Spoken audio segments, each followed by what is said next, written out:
bagaimanapun, kerenah birokrasi yang keterlaluan menjadikan sistem penyampaian kerajaan tidak efisien, seterusnya membantutkan produktiviti negeri. Sebagai sebuah kerajaan reformasi, sistem penyampaian perlu menjadi keutamaan demi perkhidmatan kepada rakyat. Teknologi tinggi, serba canggih, serta keterbukaan teknologi maklumat harus menjadi asas reformasi sistem pentadbiran. Pentadbiran yang mengguna pakai teknologi dapat menjimatkan kos, masa dan mengurangkan kerenah birokrasi yang membebankan rakyat. Ini bukan sahaja menjamin usaha tadbir urus yang baik, tetapi juga merupakan suatu usaha untuk memastikan pengurusan dan sistem perkhidmatan pentadbiran yang efisien dan lancar. Kerajaan Negeri Selangor percaya pengurusan yang cekap adalah pengurusan yang mengurangkan kerenah birokrasi dan meringankan kos yang ditanggung oleh rakyat. Yang berhormat Puan Speaker, saya ingin menarik perhatian Dewan kepada usaha yang turut disentuh oleh Yang Duli Yang Maha Mulia Tuanku Sultan berhubung kemudahan perkhidmatan internet dan juga Wi-Fi berkapasiti tinggi.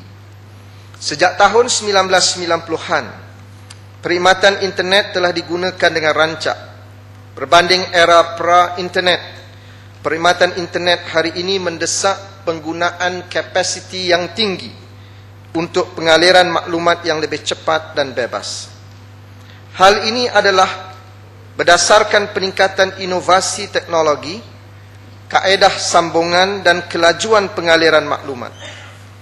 Untuk mendepani kecanggihan teknologi hari ini, sudah semestinya kerajaan negeri harus menyediakan perkhidmatan internet yang mampu dimiliki, mudah dan diyakini supaya dapat dimanfaatkan oleh masyarakat. Contoh, akses internet yang canggih dan baik adalah seperti di Seoul, Korea, yang sangat murah dengan kadar $20 sebulan untuk kapasiti sambungan 10 megabyte per second. Di Malaysia, kapasiti sambungan 10 megabyte per second yang diperkenalkan oleh Unify berharga RM200 sebulan, sekitar $60, iaitu 3 kali ganda lebih mahal daripada Seoul. Oleh itu, perkhidmatan internet percuma yang terbaik untuk kegunaan rakyat adalah melalui perkhidmatan Wi-Fi, di mana grid rangkaian akan merebak ke seluruh negeri untuk manfaat rakyat.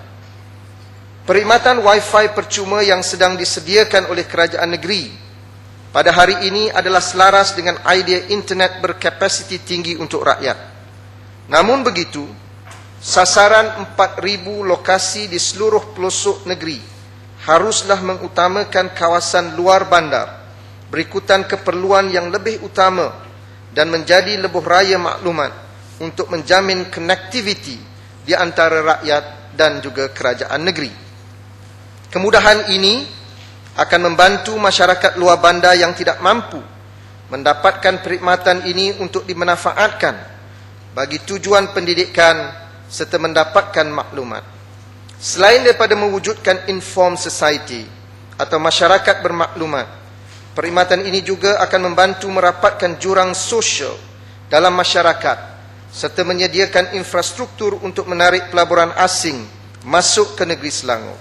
Harapan kita agar perkhidmatan ini dapat digunakan sebaiknya dan sentiasa diperkemaskan untuk menjamin kepuasan hati pengguna.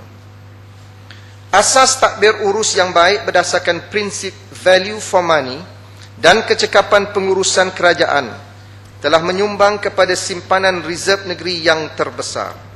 Kita bersyukur dan berterima kasih kepada Yang Amat Berhormat Menteri Besar kerana dengan kepimpinan beliau, negeri Selangor telah mencatatkan reserve yang tertinggi, iaitu 1.9 bilion ringgit.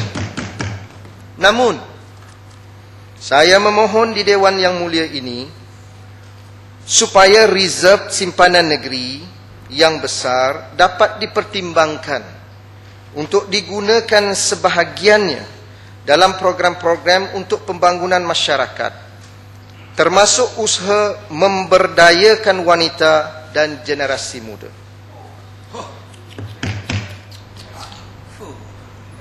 Bukan memperdayakan wanita, itu di sebelah sana. Saya ingin celah sikit. Celah sikit. Puan Speaker, terima kasih Bagi Antarabangsa. Saya melihat perbahasan yang cukup padat dengan isi, tetapi pihak di sebelah sana, saya nak minta pandangan Yang Berhormat. Bagaimana pihak sebelah pembangkang, seorang pun tak hadir di sebelah petang ni, apa peranan mereka sebagai ahli dewan ni? Apa pandangan, komen oleh Yang Berhormat Bagi Antarabangsa? Terima kasih sekincan. Mungkin mereka telah melihat banyak fail-fail di atas meja saya ni yang saya telah mentelaah selama 3 hari 3 malam. Jadi mungkin dia pun tengok pagi ni tak beranilah nak berdepan. Jadi lebih baik dia lari sebelum saya menyerang mereka pada petang ini. Saya ingin menarik perhatian Dewan kepada suatu usaha untuk memberdayakan wanita dan masyarakat melalui penubuhan Women's Development Corporation.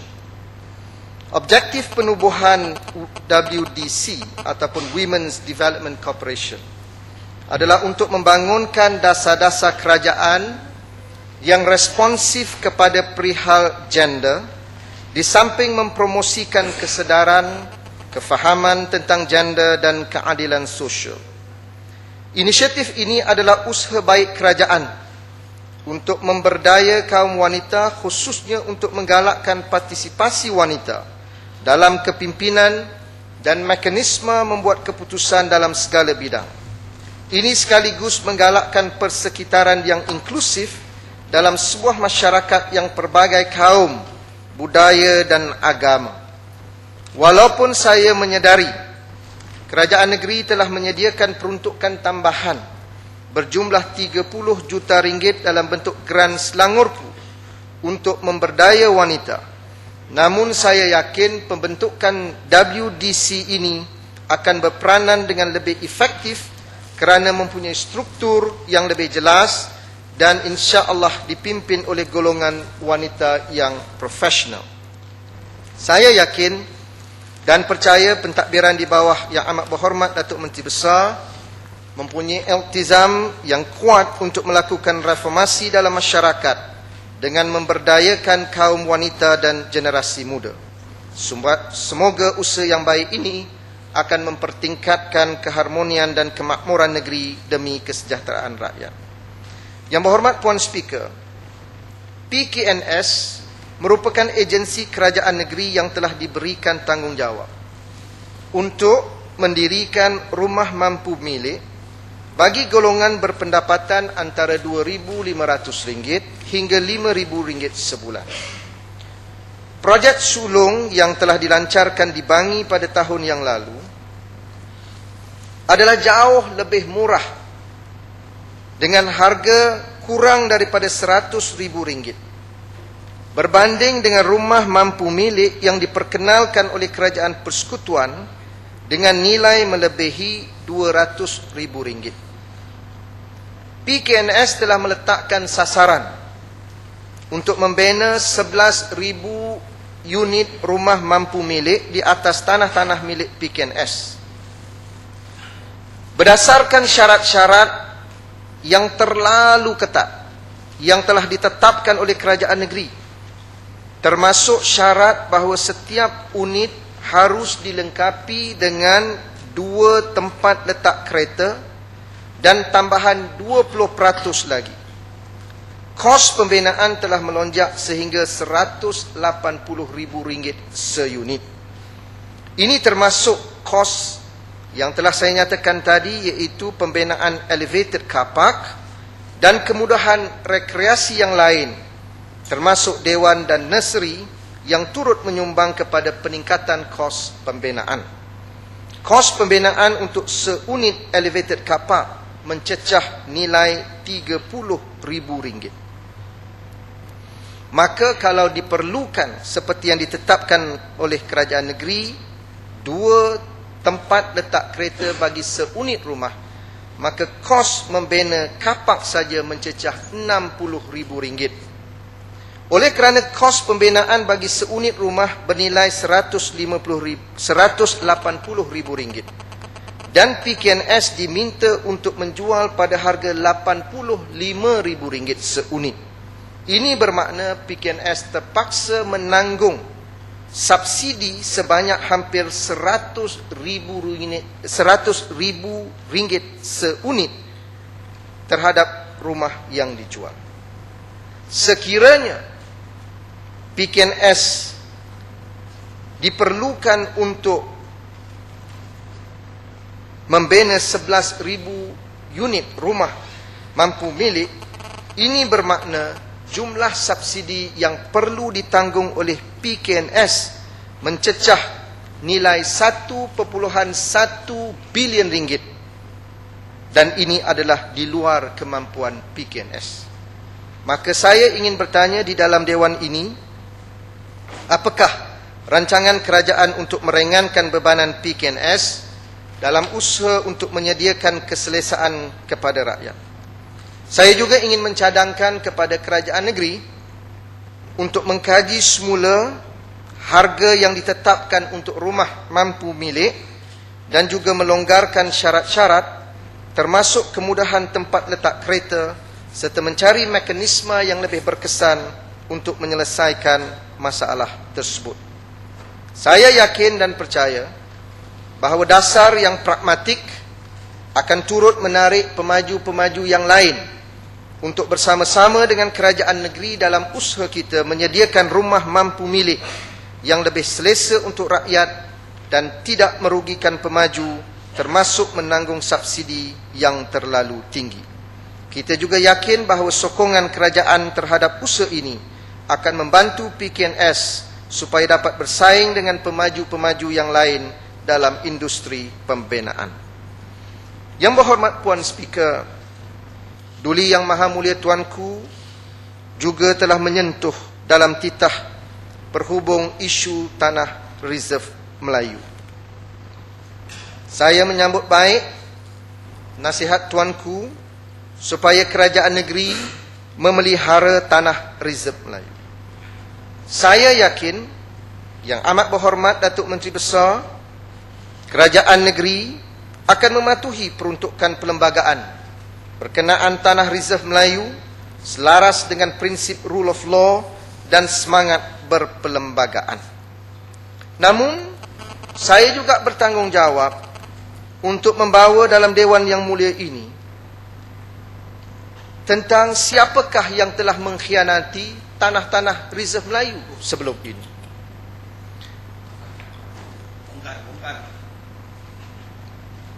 Yang berhormat Puan Speaker, saya ingin menarik perhatian Dewan kepada satu kes di kawasan Parlimen Gombak dalam Dewan Undangan Negeri Ulu Kelang. Terdapat lebih 100 ekar tanah di bawah kategori tanah reserve Melayu di Sungai Sering, Ulu Kelang. Tetapi pentadbiran yang lalu sebelum tahun 2008 telah merampas 76 ekar tanah reserve Melayu di Sungai Sering, Ulu Kelang dan menyerahkan serta memindah milik daripada tanah reserve Melayu kepada syarikat Tri City Development Sendirian Berhad tanpa sebarang gantian tanah di kawasan-kawasan yang lain. Syarikat Tri City Development Sendirian Berhad telah gagal membangunkan tanah berkenaan dan juga berdegil untuk menjelaskan bayaran premium tanah biarpun status tanah tersebut telah ditukar. Alhamdulillah, setelah Pakatan Rakyat mengambil alih tampuk pentadbiran Kerajaan Negeri Selangor, Yang Amat Berhormat Datuk Menteri Besar telah meneliti kes ini dan mengambil keputusan merampas semula keseluruhan tanah tersebut dan mengembalikannya sebagai status tanah reserve Melayu. Ini membuktikan bahawa UMNO dan Barisan Nasional apabila diberikan kuasa telah mengkhianati dan mencabuli kepentingan orang-orang Melayu di negeri Selangor. Tuan Speaker. Suristiyo ingin jelas. Adakah yang berhormat Bukit Antarabangsa sedar ada satu lagi kes yang dimohon secara langsung oleh UMNO bahagian Puchong? Malangnya Ketua Pembangkang tak hadir pada hari ini. UMNO bahagian Puchong mohon untuk menjual tanah yang dimiliki oleh mereka kepada sebuah syarikat bukan Melayu, lagi gemilang Development Sdn Bhd di atas tapak Rizal Melayu pada tahun 2010, tetapi telah ditolak oleh Datuk Menteri Besar. Terima kasih Seri Muda yang berkongsi, Seri Setia yang berkongsi maklumat. Saya memberikan hanya satu contoh apa yang berlaku di dalam kawasan saya. Perkara ini penting untuk kita kemukakan dalam Dewan yang mulia ini dengan fakta yang begitu jelas, supaya rakyat tidak keliru, kerana di luar sana ada usaha untuk mendabik dada bahawa mereka lah pejuang-pejuang Melayu, Ketuanan Melayu, IMR, Institute of Medical Research, saya tak tahulah, ya. Jati, ini semua sandiwara. Apabila diberikan kuasa, mereka lah yang merampas hak orang-orang Melayu. Dan perkara ini saya minta kerajaan negeri harus memaklumkan terus kepada Duli Yang Maha Mulia Tuanku bahawa Pakatan Rakyat berikrar bahawa kita akan terus menjaga hak dan kepentingan orang-orang Melayu di dalam negeri Selangor ini tanpa mengorbankan kepentingan kaum-kaum yang lain yang ada di dalam negeri Selangor. Satu lagi amalan yang sering dilakukan oleh UMNO dalam menguruskan tanah reserve Melayu ialah dengan menukar tanah reserve di kawasan bandar dengan tanah di kawasan luar bandar yang bernilai jauh lebih rendah daripada harga tanah reserve yang asal. Hal ini menyebabkan tanah reserve Melayu di negeri Selangor susut nilainya dan memberi impak kepada nilai aset orang-orang Melayu di negeri Selangor. Inilah amalan khianat UMNO kepada orang Melayu di negeri Selangor ketika mentadbir negeri ini. Terima kasih Bukit Antarabangsa kerana memberikan laluan untuk mencelah. Saya tertarik dengan Yang Berhormat Bukit Antarabangsa memberikan satu contoh bagaimana berlaku penyelewengan, penyalahgunaan kuasa di Gombak. Dan sebentar tadi Seri Setia menyebutkan penyelewengan yang cuba dilakukan oleh UMNO bahagian Puchong, yang mana mereka cuba menjual satu lot tanah kepada sebuah syarikat bukan Melayu, sedangkan tanah yang mereka dapat itu adalah tanah reserve Melayu. Saya ingin berkongsi maklumat bahawa bukan itu sahaja. Saya ingin tambah satu lagi, bagaimana UMNO menyalahgunakan kuasa mereka, di mana mereka juga memohon satu lot tanah di lot 18908 di Seksyen 25 Taman Seri Muda, Bukit Kemuning, Mukim Klang, daerah Klang. Apa yang berlaku ialah tanah yang sepatutnya mereka hanya dapat 3 ekar, tetapi oleh kerana kuasa politik berada di tangan orang-orang UMNO dan Barisan Nasional, mereka tukar daripada permohonan 3 ekar menjadi 4 ekar. Ini satu lagi bentuk penyelewengan, dan mereka tidak membayar cukai tanah. Cukai tanah tak bayar, cukai pintu tak bayar, yang mana tanah ini sebelum ini adalah milik sebuah syarikat yang bernama New Acres Sdn Bhd, yang dirampas, dikembalikan kepada kerajaan negeri apabila tidak membayar premium tanah berjumlah 148,000. Tetapi apabila diserahkan kepada UMNO, mereka hanya membayar sebanyak lebih kurang 50,000, 48,000. Jadi di sini menunjukkan bahawa UMNO ni tak patut lagi diberikan peluang. Jadi saya nak minta komen yang berhormat, apa yang sepatutnya kita lakukan kepada penyalahgunaan kuasa seperti ini. Apakah perlu kita ke Putrajaya dulu buat perubahan? Saya minta pandangan yang berhormat. Terima kasih. Terima kasih Sri Muda. Saya dengan penuh rasa keinsafan dan beristighfar kepada Allah SWT. Kita kena kerja kuat, dan seperti yang saya nyatakan tadi, UMNO ni patut kita talkinkan dalam pilihan raya umum yang akan datang, insya-Allah. Banyak contoh yang boleh kita berikan. Sebab itu jangan disanggah dan dituduh Pakatan Rakyat mengkhianati. Kerajaan Pakatan Rakyat terbukti tidak menyalahkan mandat yang diberikan oleh rakyat. Oleh itu saya mencadangkan agar kerajaan negeri dapat merangka satu plan strategik pengurusan tanah reserve Melayu supaya dapat dibangunkan secara tersusun dan dipelihara supaya terus mengekalkan status tanah demi kepentingan generasi yang akan datang. Selain daripada penyelewengan tanah-tanah reserve Melayu, baru-baru ini kerajaan negeri melalui Selcat telah memanggil Yayasan Selangor untuk memberi keterangan dalam pendengaran awam tentang pengurusan Yayasan Selangor sebelum tahun 2008 dan setelah Pakatan Rakyat mengambil alih. Selcat dikejutkan dengan statistik angka yang menunjukkan penyelewengan dan pengkhianatan pentadbiran yang lalu, termasuk di dalam pengurusan Yayasan Selangor, yang telah memberikan kesan yang begitu besar, di mana jumlah ketirisan aset Yayasan Selangor daripada tahun 1991 hingga Mac 2008 mencecah angka hampir 600 juta ringgit. Saya memberi contoh di sini. Pembangunan tanah di Jalan Lapangan Terbang Subang seluas 32 ekar tanah diberikan kepada Puncak Dana Sendian Berhad dengan perjanjian 30% daripada GDV adalah milik Yayasan Selangor. Ini bermakna GDV bagi pembangunan di kawasan ini bernilai 987 juta ringgit.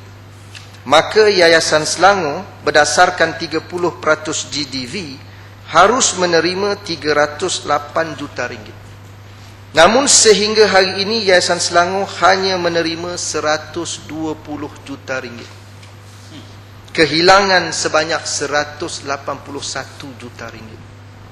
Kedua, tempat letak kereta yang diberikan kepada Secure Parking Sendian Berhad, kadar sewa yang terlalu rendah yang diberikan hanya RM100,000 sebulan, sedangkan harga yang kita tawarkan di pasaran terbuka hari ini ialah RM350,000 sebulan. Ini menyebabkan Yayasan Selangor kehilangan 3 juta ringgit. Begitu juga dengan usaha sama pembangunan di Ulu Yam seluas 1.6 ekar yang dibangunkan secara bersama dengan SAP Ulu Yam Sendian Berhad.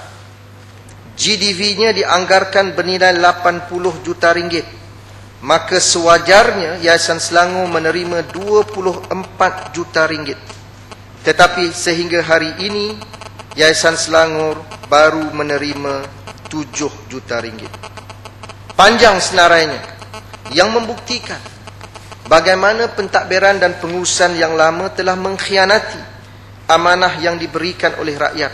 Maka saya mengucapkan tahniah kepada rakyat Selangor yang mengambil keputusan untuk membawa perubahan dalam pilihan raya yang lepas. Akhirnya, Yang Berhormat Puan Speaker, saya ingin merumuskan perbahasan pada petang ini dengan merujuk kepada tokoh reformasi Indonesia yang bernama Amin Rais. Dalam karyanya bertajuk Menyembuhkan Bangsa yang Sakit, mengupas gagasan reformasi untuk sebuah negara republik yang dilihat sedang sakit. Sakit yang dimaksudkan oleh Amin Rais adalah takbir urus negara yang dibarahi dengan amalan rasuah, salah guna kuasa, penyelewengan dan kronisme. Sakit ini menurutnya akan terus membarah dalam masyarakat, seterusnya membunuh bangsa Indonesia yang merdeka. Untuk menyembuhkan kesakitan ini, Amin Rais mengupas perihal kesatuan rakyat untuk membawa perubahan dan melawan barah yang kian meresap ke dalam tubuh bangsa Indonesia. Ini mengingatkan saya kepada kesatuan hati dan iktizam rakyat negeri Selangor, pelbagai kaum, Melayu, Cina dan India, yang bangkit melawan kesakitan yang turut membarah dalam pentadbiran kerajaan di bawah pentadbiran UMNO. Amalan rasuah, kronisme, penyelewengan dan salah guna kuasa adalah malapetaka yang harus ditentang habis-habisan demi kesejahteraan seluruh rakyat negeri ini. Dengan asas inilah, kemenangan rakyat pada 8 Mac 2008 harus dipertahankan dan dilanjutkan demi rakyat, khususnya di negeri Selangor. Kita bersyukur kerana menurut laporan kaji selidik yang dibuat oleh Badan Penyelidik Profesional Merdeka Center, mendapati sebanyak 60% rakyat negeri Selangor menyatakan bahawa pentadbiran hari ini berada pada landasan yang tepat dan betul. Dan 64% rakyat berpuas hati dengan pentadbiran yang amat berhormat Datuk Menteri Besar dan Kerajaan Pakatan Rakyat hari ini. Malahan, sokongan masyarakat Melayu terus meningkat melepasi 60%, sementara sokongan bagi masyarakat Cina dan India sudah mencecah 70% di negeri Selangor. Ditambah lagi dengan kenyataan Tun Daim Zainuddin, bekas Menteri Keuangan, Bendahari UMNO, orang kuat UMNO, dalam wawancara dengan akhbar Sinchu Dedi bertarikh 15 Mac 2012, yang antara lain menyatakan di mana amat sukar untuk UMNO merampas kembali negeri Selangor yang tampil dengan imej sebuah kerajaan yang berintegriti. Ini jelas menjadi kegusaran UMNO yang tidak dapat menandingi keupayaan pentadbiran ini biarpun baru berusia 4 tahun. Terbukti sekiranya Selangor, Pulau Pinang, Kedah, Kelantan dapat ditadbir dengan baik oleh Pakatan, percaya. Terima kasih. Bukit Antarabangsa mengatakan bahawa 64% rakyat berpuas hati dengan pemerintahan negeri Selangor. Bererti 36% tidak puas hati. Apakah agaknya yang 36% ni yang mengisi negeri Selangor yang tidak puas hati? Bagaimana kita nak mengatasi supaya peratus ini dapat meningkat lebih tinggi lagi dari segi kepercayaan? Terima kasih. Itu kita tunggu Exco jawab nanti dalam sesi penggulungan. Tapi tidak semestinya 36% tidak berpuas hati. Ada juga yang berada di atas pagar. Yang 64% ni yang solid, yakin bahawa yang amat berhormat Datuk Menteri Besar dan Pakatan Rakyat telah mentadbir dengan baik dan amanah di negeri Selangor. Kemudian saya sentuh tadi bahawa sekiranya Selangor, Pulau Pinang, Kedah, Kelantan telah menunjukkan prestasi yang baik, termasuk apa yang dilaporkan dalam laporan Ketua Audit Negara, saya percaya insya-Allah Pakatan Rakyat akan dapat sampai ke Putrajaya dalam pilihan raya umum yang ke-13 ini. Saya yakin kejayaan yang dikecapi hari ini adalah natijah daripada kejituan semangat dan kesedaran rakyat untuk berubah, dan saya akhiri ucapan saya dengan serangkap pantun. Gagasan reformasi semangat baru, ketuanan rakyat kita martabatkan. Rakyat sejahtera, negeri maju, kemenangan rakyat kita lanjutkan. Terima kasih Yang Berhormat Puan Speaker. Hanayu. Silap. Subangjaya. Terima kasih Puan Speaker. Kerana memberi peluang kepada Subangjaya untuk mengambil bahagian dalam perbahasan menjunjung titah ucapan Duli Yang Maha Mulia Sultan Selangor. Saya mulakan dengan ucapan tahniah dan syabas kepada kerajaan negeri atas kepimpinan cemerlang dalam peningkatan simpanan rezab negeri kepada ringgit Malaysia 1.9 bilion. Duli Yang Maha Mulia Sultan Selangor telah menyarankan supaya demi kebajikan negeri dan rakyat, kerajaan negeri perlu mengutip hasil dan menyimpan rezab yang sewajarnya untuk kegunaan semasa kecemasan. Peningkatan simpanan rezab hanya boleh berlaku kerana adanya pentadbiran yang lebih berhemah, cekap dan telus. Dan ini Bukit Antarabangsa telah pun menyebutkan tadi, saya akan menyebutkan lagi. Namun demikian, simpanan rezab ini tidak mempunyai makna jika faedahnya tidak diterjemahkan kepada akar umbi penduduk negeri Selangor. Oleh itu, saya cadangkan dan saya menyeru supaya kerajaan negeri menyalurkan beberapa juta setiap PBT khas untuk pembangunan dan penambahbaikan infrastruktur. Di Dun Subang Jaya yang mempunyai bilangan penduduk yang sangat tinggi, setiap kali kita mengadakan perjumpaan bersama penduduk, mereka sentiasa mempunyai satu permintaan yang konsisten, iaitu isu penurapan jalan. Dan permintaan ini waktu sekarangnya tidak boleh ditunaikan kerana peruntukan di MPSJ yang tidak mencukupi. Peruntukan tahunan Maris pula tidak mencukupi. Saya difahamkan Dun Subang Jaya mempunyai panjang jalan hampir 195 km dan bajet pembangunan MPSJ untuk tahun ini hanya RM600,000 dan bajet maintenance hanya lebih kurang RM800,000. Ini benar-benar tidak mencukupi. Oleh itu, saya mohon terutamanya untuk PBT yang meliputi kawasan bandar dan mempunyai jumlah trafik yang sangat tinggi supaya kerajaan negeri membantu menambahkan lagi 2 kali ganda peruntukan Maris setiap tahun.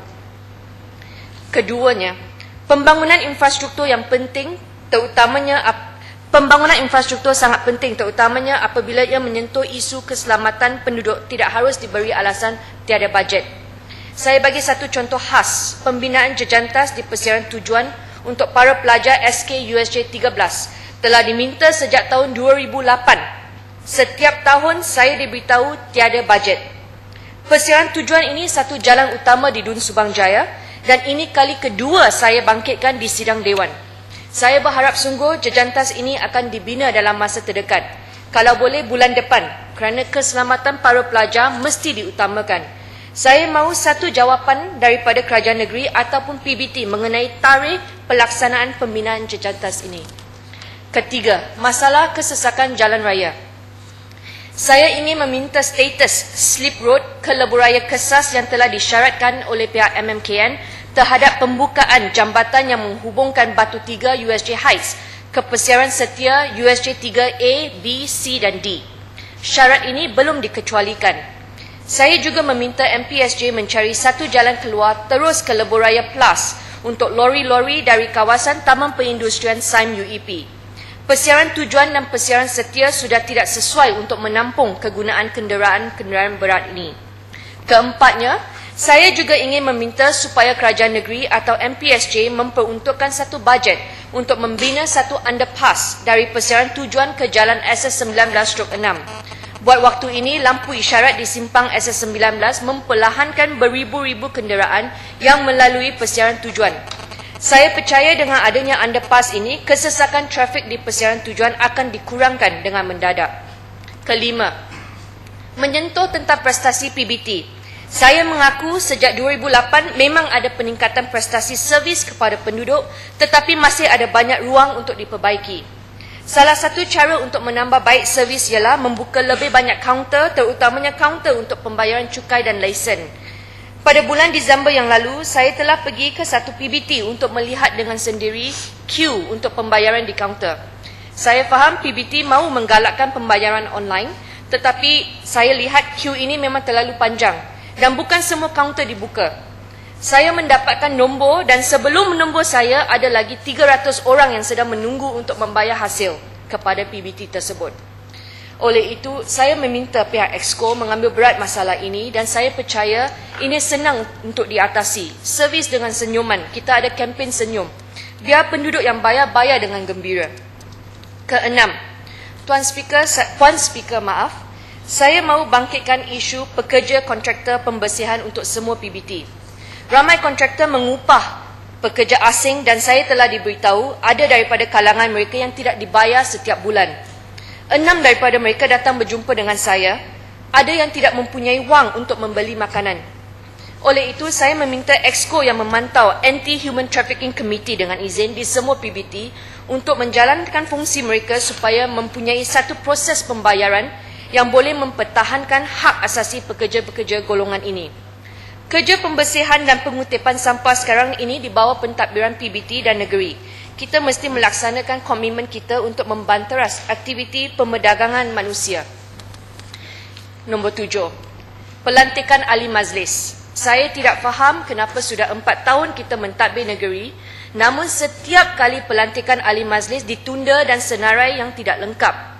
Kuota NGO 30% juga mesti dipelihara dan bukan diambil oleh wakil politik.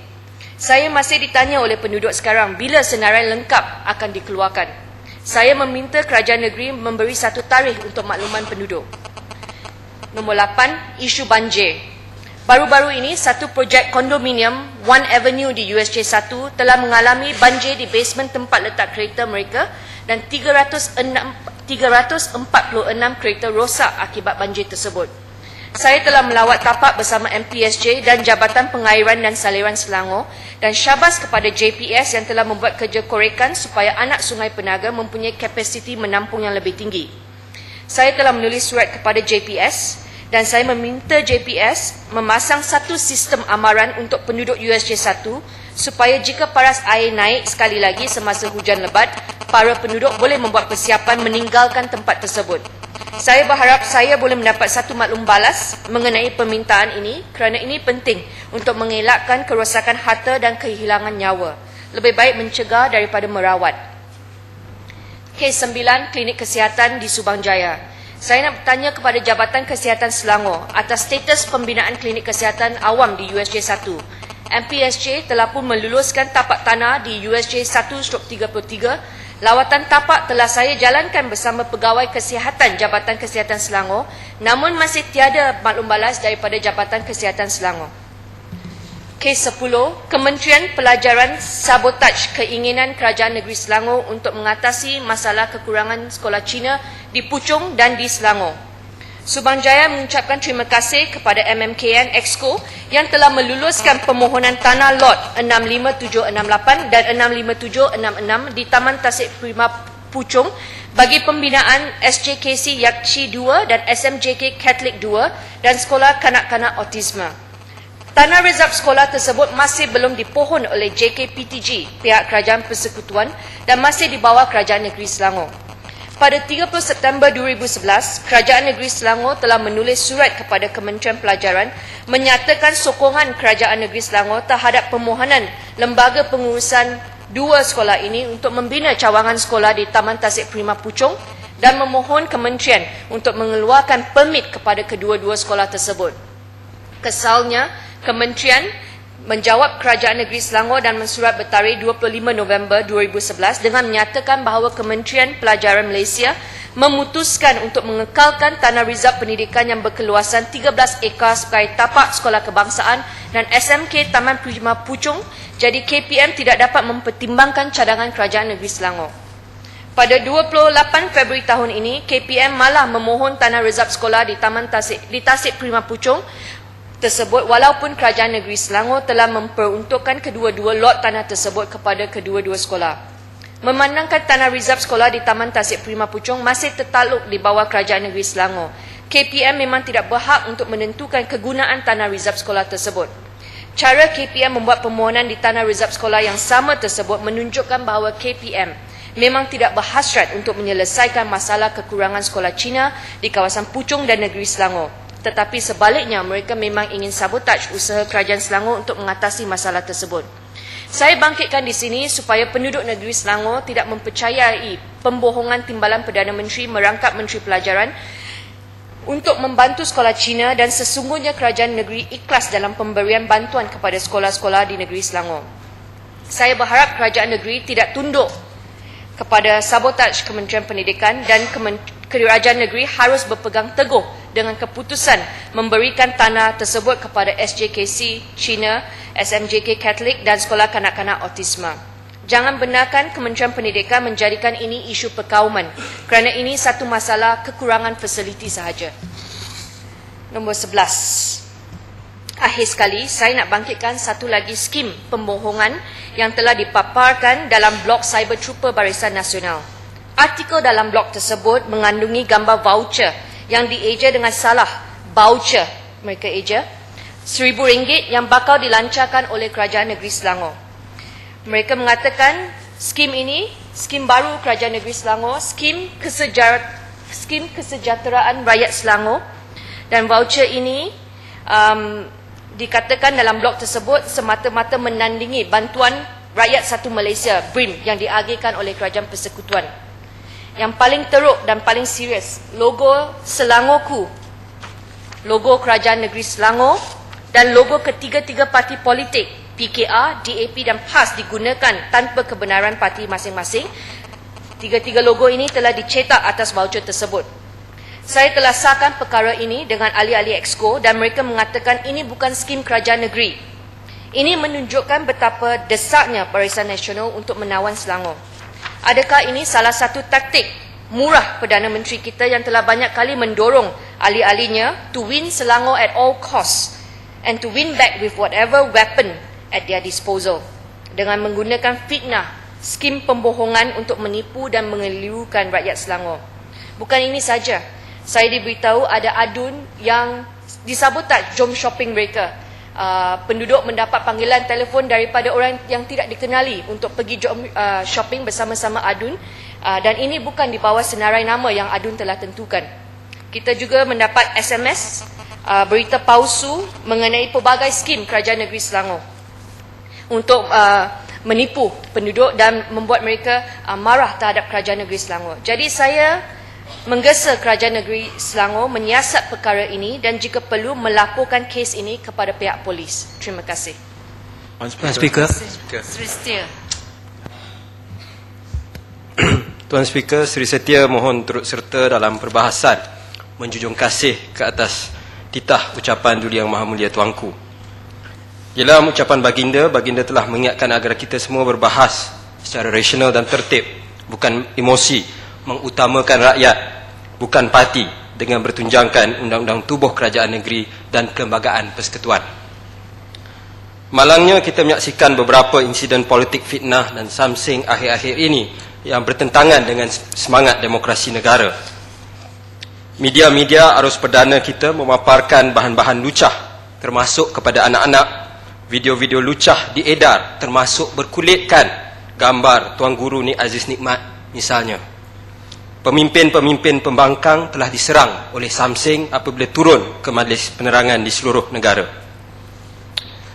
Pagi tadi juga kita mendengar Sungai Pelik membangkitkan beberapa isu berkaitan dengan SJKC. Pertama, kononnya peranan Yang Berhormat Ketua Umum Datuk Seri Anwar Ibrahim dalam protes masyarakat Cina terhadap pencabulan terhadap SJKC pada tahun 1987. Lupakah beliau pada tahun itu selaku Ketua Pemuda UMNO Datuk Seri Najib Tun Razak telah memberi amaran untuk menghunus keris bermandikan darah Cina terhadap semua masyarakat yang menentang dasar kerajaan pada waktu itu. Juga adakah Sungai Pelik tidak sedar? Nak cakap dengan Sungai Pelik pun susah sebab dia tak ada. Juga adakah Sungai Pelik tidak sedar kenyataan yang dirakamkan oleh video yang dibuat Datuk Seri Najib Tun Razak pada 15 Mei 2010 pada pilihan raya kecil Sibu bagi mengatasi masalah banjir yang telah dibawa oleh penduduk di sana. Dengan izin, can we have a deal or not? Can we have an understanding or not? You help me, I help you. It is quite simple. Bayangkan, kenyataan sebegini dibuat oleh seorang Perdana Menteri dan Presiden Parti. Oh, nampaknya Sungai Pelik dah hadir. Terima kasih. Datuk Seri Najib yang juga pengerusi perhubungan UMNO Selangor telah meletakkan Selangor sebagai negeri barisan hadapan untuk ditawan Barisan Nasional dalam pilihan raya umum akan datang. Sebagaimana yang telah dijelaskan oleh Yang Berhormat Subang Jaya sebentar tadi, segala taktik akan digunakan sehinggalah penciptaan voucher tadi. Patutlah saya pun dapat panggilan daripada penduduk di kawasan saya bertanyakan voucher 1,000. Rupanya hari ini baru saya tahu apakah sebab menerima panggilan tersebut. termasuk daripada strategi yang digunakan oleh pembangkang atau kerajaan pusat untuk menjatuhkan kerajaan negeri Selangor. Kita lihat di dalam beberapa perkara ajaib yang berlaku di dalam daftar pemilih Selangor. Di kawasan Dun Sri Setia sendiri misalnya, pengundi yang beralamat di Kampung Saujana yang terletak di Dun Sri Setia, Parlimen Kelana Jaya, tanpa pengetahuan mereka telah dipindahkan ke Dun Kota Damansara dan Parlimen Subang. Ini bertentangan dengan Undang-Undang Pilihan Raya kerana alamat kad pengenalan mereka sendiri masih lagi terletak di dalam kawasan Parlimen Kelana Jaya. Malah pendedahan terbaru yang mendapati Yang Amat Berhormat Ijok sendiri telah dipindahkan. Bayangkan, ya, Yang Amat Berhormat Menteri Besar dipindahkan daripada mengundi di Kuala Selangor ke Parlimen Lembah Pantai tanpa pengetahuannya juga. Rakyat sebenarnya, Tuan Speaker, sudah bergerak ke hadapan. Malangnya pimpinan Barisan Nasional dan kuncu-kuncu mereka nampaknya masih terperangkap dalam politik usang dan mahu mencabul semangat demokrasi yang ada. Hairan sekali apabila dalam bab ini pejuang yang mendakwa mempertahankan Melayu Islam tak sentuh langsung pula. Mungkin mereka kena belajar adabul ikhtilaf. Sri Setia juga mengambil maklum peringatan Duli Yang Maha Mulia Tuanku tentang tanah rizab Melayu yang telah disentuh beberapa pihak sebentar tadi. Saya masih ingat beberapa hari yang lalu dalam perbahasan yang ada di dalam Dewan ini, pihak pembangkang telah mencabar kita untuk membawa bukti. Dan pada hari ini kita telah mendedahkan beberapa bukti, termasuk yang telah saya sebut, penggadaian tanah rizab Melayu yang telah dibuat oleh UMNO bahagian Puchong, ya, pemohon pindah milik UMNO bahagian Puchong. Penerima pindah milik lagi Gemilang Development Sdn Bhd, yang mana semakan di dalam SSM telah mendapati ia merupakan syarikat bukan Bumiputera. Syur pentadbir tanah ditolak kerana demi mengekalkan kota Bumiputera, dan ini telah disokong dan diluluskan oleh Yang Amat Berhormat Ijok bertarikh 25 hari bulan Januari 2010. Jelas sekali Yang Berhormat sekalian, penyelewengan yang berlaku. Ya. Minta laluan sikit. Saya khusyuk nak dengar apa tentang tanah-tanah yang penyelewengan tanah yang dilakukan oleh UMNO Barisan Nasional. Nah, di sini saya nak tanya, adakah Yang Berhormat Sri Setia tahu ada satu sekeping tanah, satu lot tanah di Tanjung Karang, lot 115 yang diberikan kepada UMNO dan telah dijual? Adakah Yang Berhormat sedar ada perkara ini berlaku? Terima kasih atas makluman sekincan, sebab banyak sangat lot tanah ni sampai saya pun tak terkira. Yang lebih menakjubkan kita tengok, dia berlaku di Tanjung Karang, tempat timbalan pengerusi perhubungan UMNO. Berlaku di kawasan Seri Serdang, UMNO bahagian Puchong, yang merupakan ketua ketua pembangkang. Malangnya dia pun tak hadir pada petang ini. Jadi kita lihat, ya, perkara ini berlaku secara berterusan pada zaman UMNO Barisan Nasional, dan hari ini telah berjaya dihalang oleh kerajaan Pakatan Rakyat yang ada. Yang berhormat sekalian, jika pada Pilihan Raya Umum ke-12 dahulu, Yang Berhormat Sungai Panjang meletakkan objektif pembangkang sifar, namun rakyat dengan izin Allah Subhanahu Wa Taala telah membuktikan sebaliknya. Keadilan, PAS dan DAP telah membentuk kerajaan negeri yang kini sudah mencapai umur 4 tahun dan boleh berbangga dengan pelbagai pencapaian yang dibuat untuk rakyat demi rakyat. Kita semua maklum tentang program merakyatkan ekonomi Selangor. Meskipun dasar-dasar seperti pemberian air percuma, tabung warisan anak Selangor dan skim mesra usia emas diserang oleh Barisan Nasional kerana pada hakikatnya dasar-dasar yang mengagihkan hasil negeri untuk rakyat tersebut tidak terbayang oleh kerajaan BN sebelum ini. Namun akhirnya kita lihat mereka mencontohi dan menciplak dasar-dasar tersebut. Kita lihat contohnya ialah pemberian bil elektrik percuma di bawah RM20 dan bantuan rakyat satu Malaysia adalah gula-gula yang hanya dibuat selepas melihat impak program merakyatkan ekonomi negeri Selangor. Bezanya, jika bantuan rakyat satu Malaysia dibuat secara one-off menjelang pilihan raya, program MES atau merakyatkan ekonomi negeri Selangor diperkenalkan pada 100 hari selepas kerajaan Pakatan Rakyat dibentuk di negeri Selangor. 100 hari kita bukan pergi cari projek, bukan pergi cari tanah, tapi kita cari bagaimana kita nak agihkan hasil kekayaan kepada rakyat. Tidak beberapa lama dahulu, Pimpinan BN sering menyatakan bahawa hanya mereka yang mampu membawa pembangunan. Hanya BN yang mampu mewakili masyarakat pelbagai kaum. Namun, pencapaian Pakatan Rakyat, khususnya di Selangor, negeri paling maju dan majmuk di negara, telah membuktikan momokan tersebut benar-benar meleset. Menurut seorang sarjana, Dr. Ui Ki Beng, saya memetik kata-katanya, daripada 5 buah negeri yang dibenangi oleh Pakatan Rakyat pada Mac 2008, Selangor adalah kes yang mempunyai nilai signifikan yang agak berbeza, mengambil kira Selangor sebagai pusat pembangunan ekonomi, tumpuan demografik, pembangunan, hubungan antara kaum dan minat kepada politik.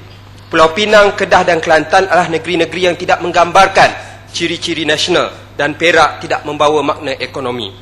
Lebih penting lagi, pencapaian di Selangor juga meliputi kejayaan institusi, bukan material semata-mata.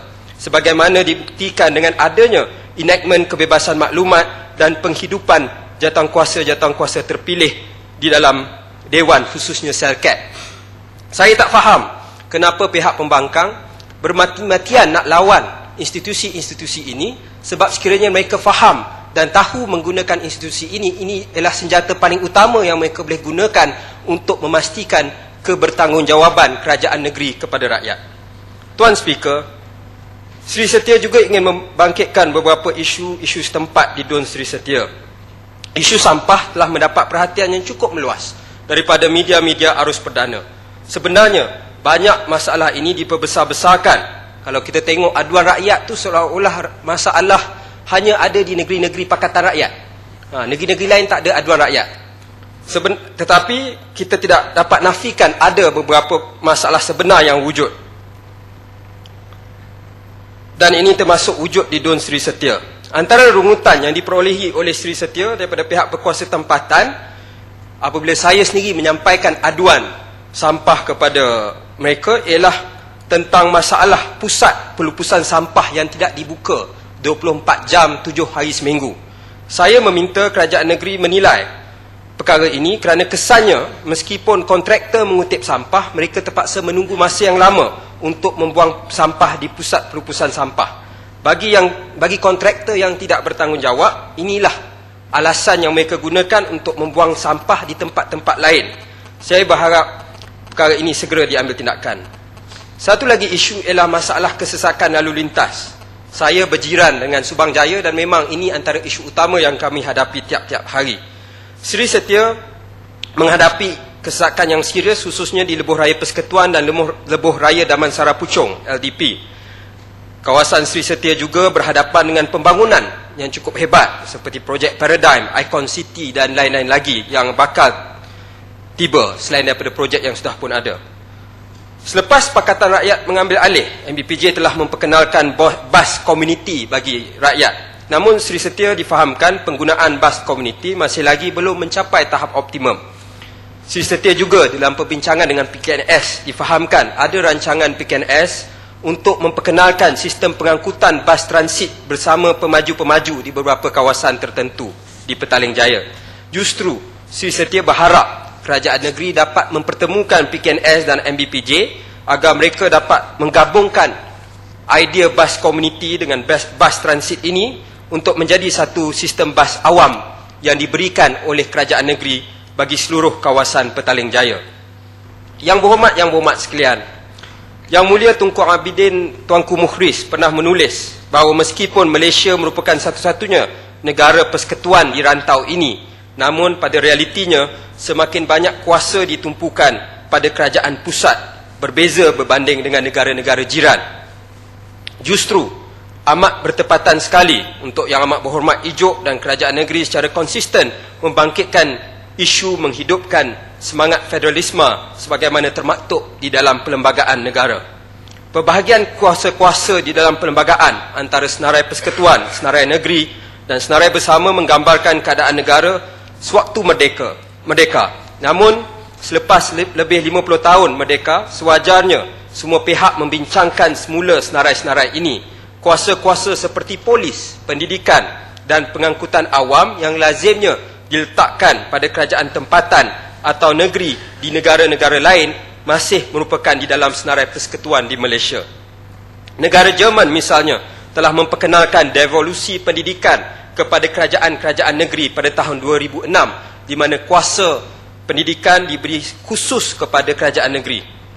Kesannya wujud persaingan di antara negeri-negeri di Jerman untuk mengekalkan guru dan pelajar terbaik sekaligus meningkatkan pelaburan di dalam sektor pendidikan yang memberi manfaat kepada seluruh negara. Antara syur yang amat berhormat ijuk yang boleh diguna pakai ialah penubuhan Suruhanjaya pemberian geran sebagaimana diamalkan di negara-negara persekutuan Commonwealth yang lain seperti Australia dan Kanada. Penubuhan Suruhanjaya ini membolehkan agar setiap negeri menerima peruntukan yang adil daripada kerajaan pusat berdasarkan kedudukan ekonomi, bilangan penduduk, keluasan kawasan dan sebagainya. Kita tak mahu jadi macam Kelantan ada minyak, tapi sebab bukan parti yang sama merintah, walaupun 90% Melayu Islam, tak dapat royalti minyak. Dulu Yang Maha Mulia Tuanku juga telah menyeru agar perbezaan pandangan politik tidak menghalang usaha-usaha murni untuk kebajikan seluruh rakyat Selangor. Namun, amalan penubuhan Jawatankuasa Kemajuan Kampung Pusat JKKP yang membayangi JKKK Kerajaan Negeri membuktikan kegagalan BN untuk berbuat demikian. Seri Setia juga berharap pihak pembangkang dapat turut sama menyokong usaha ini kerana apabila Pakatan Rakyat membentuk kerajaan pusat kelak, negeri-negeri BN juga tidak mahu didiskriminasikan sebagaimana negeri-negeri bukan BN sebelum ini. Justru dengan itu, Seri Setia mohon mencadang. Terima kasih. Seri Setia. Speaker. Batu Caves. Bismillahirrahmanirrahim. Terima kasih Timbalan Speaker, ahli-ahli Kabinet Kerajaan, rakan-rakan ahli Dewan, BBC dan juga pembangkang. Batu Caves mengucapkan ribuan terima kasih dijangkakan sidang Dewan terakhir sebelum pilihan raya yang ke-13 ini. Sekali lagi Batu Caves dapat bersuara dan menyampaikan hasrat rakyat di Batu Caves. Apatah lagi diberikan penghormatan sekali lagi untuk sama-sama membahaskan titah Duli Yang Maha Mulia Sultan Selangor sempena dengan pembukaan mesyuarat pertama penggal kelima Dewan Negeri Selangor Darul Ihsan yang sedang berlangsung sekarang. Alhamdulillah, Batu Caves mengucapkan ribuan tahniah dan penghargaan di atas keprihatinan Duli Yang Maha Mulia Sultan dalam melihat kepentingan pembangunan negeri Selangor yang secara menyeluruh, di samping beberapa penekanan yang telah disampaikan oleh Baginda terhadap kepentingan kepada seluruh rakyat di negeri Selangor. Ahli-ahli Dewan Negeri Selangor menggunakan segala kesempatan yang ada untuk membincangkan kepentingan-kepentingan negeri kita dan seterusnya memberi impak kepada pembangunan negara secara keseluruhannya. Alhamdulillah, nampak dengan jelas Duli Yang Maha Mulia Sultan dalam titah beliau atau titah Baginda mengingatkan peri pentingnya penggunaan Dewan. Peri pentingnya Dewan ini dimanfaatkan sebaik mungkin bagi kita memperoleh manfaat dan membincangkan dengan kaedah yang berhemah, membincangkan dengan penuh intelek dan seterusnya mampu mengangkat martabat Dewan yang kita panggil sebagai Dewan yang mulia. Puan Timbalan Speaker dan seluruh ahli Dewan yang mulia, selepas tahun 2008, kita di Malaysia, terutamanya di negeri Selangor, berdepan dengan sedikit apa yang disentuh oleh Seri Setia tadi, iaitu bebanan untuk berdepan mempertahankan sistem federalisme yang menjadi amalan kepada pembentukan negara Malaysia. Sebenarnya sistem ini bukan baru dibuat pada 1957. Ia telah bermula di zaman ketika kolonisasi British, iaitu pada tahun 1896, yang merupakan satu perjanjian yang dibuat yang sebelum itu, sebelum 1895, seluruh negeri-negeri yang dijajah ataupun ditakluk oleh British secara total pada ketika itu ditakbir dan diuruskan dengan secara sistem rasiden. Bagi memastikan pengurusan serta perjalanan ekonomi di negeri-negeri yang terbabit, maka pada tahun 1896, Negeri Selangor, Perak, Negeri Sembilan dan Pahang pada ketika itu kali pertama dalam sejarah Malaysia memperkenalkan apa yang dipanggil sistem federalisme. Setelah perjuangan kemerdekaan yang sangat panjang daripada Tok Janggut Mat Kilau Datuk Bahaman, pejuang Melayu nasionalis kiri, pejuang Melayu lain, pejuang-pejuang yang lain membentuk negara kita. Akhirnya negara Malaysia juga meneruskan sistem federalisme yang mana sedikit sebanyak antara lain sistem federalisme ini memberikan sedikit ruang dan kuasa khususnya dalam pentadbiran kerajaan negeri kepada pengurusan negeri. Sebab itu kita dapat lihat kalau di sistem persekutuan adanya dua dewan, adanya pemisahan kuasa eksekutif dan legislatif, coraknya hampir sama di dewan-dewan negeri dan juga di pentadbiran kerajaan negeri yang lain. Ada Dewan Undangan Negeri dan ada eksekutif yang terdiri daripada parti yang memerintah yang terpaksa menjawab dan bertanggungjawab di atas keputusan dan juga perbincangan yang ada di dalam dewan. Tuan Speaker, namun begitu, selepas kita melalui beberapa detik ini sehingga masuk ke tahun keempat ini, kita dapat lihat bahawa sistem federalisme ini telah dicabul dan dirosakkan oleh kerakusan kuasa Barisan Nasional. Ia bukan benda yang baru. Negeri Kelantan sebagai contoh, rakan saya yang berhormat daripada Seri Setia bangkitkan tadi, berkenaan dengan royalti minyak. Sebelum itu banyak lagi, termasuk penyisihan dan diskriminasi, iaitu penghalangan dan juga lambatnya penghantaran geran-geran tahunan wajib yang perlu sampai kepada negeri tersebut. Minta laluan. Saya tengok yang berhormat Batu Cave dia bercakap ke arah Pembangkang tapi tinggal Sungai Pelik saja, jadi mungkin lenguh kepala dia untuk bercakap waktu petang ni kerana ketidakhadiran Pembangkang. Tak apalah. Sana saya harap Sungai Pelik boleh mewakili 20 yang lain tu, diletak di bahunya badannya, sebab tu dia dikurus daripada yang lain-lain. Minta laluan sikit. Saya nak tanya kepada Yang Berhormat Batu Cave, kenapa sejak kebelakangan ni Pembangkang ini begitu lesu termasuk nak datang menjalankan tugas sebagai ahli dewan pun mereka lesu dan malas. Apa puncanya mereka mempunyai sindrom sedemikian? Sila perjelaskan. Kalau tidak ada angin, pokok tidak bergoyang. Kalau tidak ada sebab, perkara tidak berlaku. Ya, mungkin mereka rimas dan rasanya tidak selesa dalam dewan. Dan ini sebenarnya bagi saya adalah sikap sebenar yang ditunjulkan oleh ahli-ahli dewan di sana. Termasuk Gombak Setia, nanti saya sentuh. Bila dibangkitkan tentang kewujudan dalam dewan, dia cakap ini perkara remeh. Dia sebut Meru, perkara remeh-remeh tak bincang. Ini adalah tanggungjawab utama sebagai ahli dewan. Kita dipilih sebagai ahli dewan ini untuk duduk di dalam dewan, membahaskan dasar, membahaskan perancangan negeri. Sebab itu nanti saya akan sentuh reformasi Dewan Negeri Selangor yang sedikit sebanyak telah ditiru oleh kerajaan dan juga Parlimen Malaysia. Kita ingin menjadikan Dewan Negeri Selangor ini menjadi satu dewan yang berfungsi dengan fungsinya yang sepenuhnya. Dan bukan hanya menjadi tempat untuk rubber stamp, acara tahunan, acara bulanan, acara setiap 3 bulan untuk mendapatkan ataupun mengesahkan sesuatu peraturan enactment dan sebagainya. Puan Timbalan Speaker, saya kembali kepada nota yang disiapkan dan juga ingin meneruskan hujah.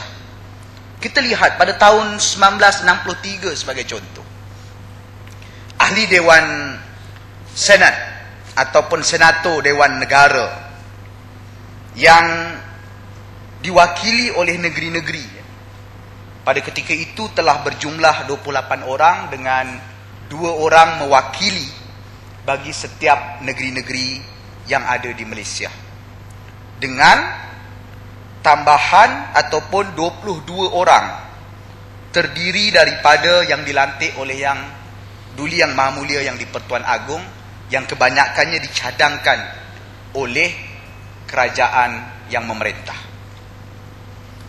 Pada tahun 64, jumlah ahli dewan negeri ataupun jumlah ahli dewan negara yang juga yang merupakan senator yang dilantik oleh negeri-negeri adalah berjumlah 28 orang. Kekal dan jumlah yang dilantik oleh Duli Yang Maha Sultan Yang di-Pertuan Agong yang sebenarnya sebahagian besar dan semuanya dicadangkan oleh kerajaan yang memerintah berjumlah 32 orang. Daripada sini kita dapat melihat bagaimana fungsi asal Dewan Negara, pelantikan senator-senator untuk memastikan hak-hak negeri dapat dipertahankan telah dirampas dan telah digunakan dan telah mengurangkan kuasa yang dipanggil sebagai kuasa federalisme. Malahan pada ketika ini ahli Dewan Negara selepas tahun 78. Speaker. Ya. Pak Turan 12 speaker.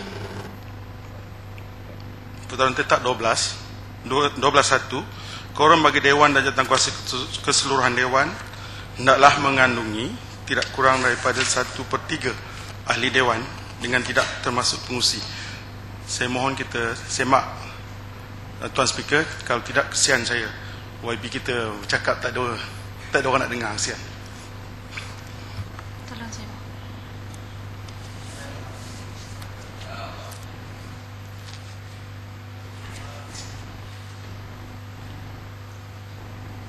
Baik, kita boleh teruskan.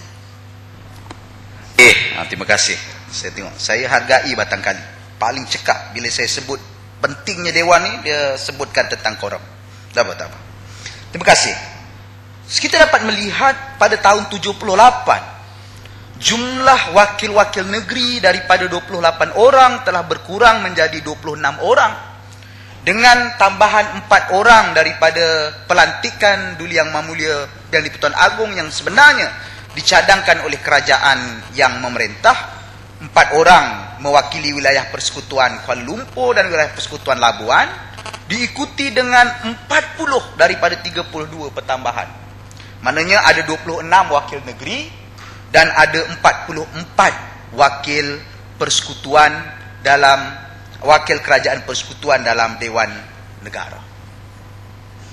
Inilah gambaran bagaimana budaya ini telah mengurangkan kuasa-kuasa negeri yang akhirnya menyukarkan serta menyulitkan pentadbiran kerajaan negeri.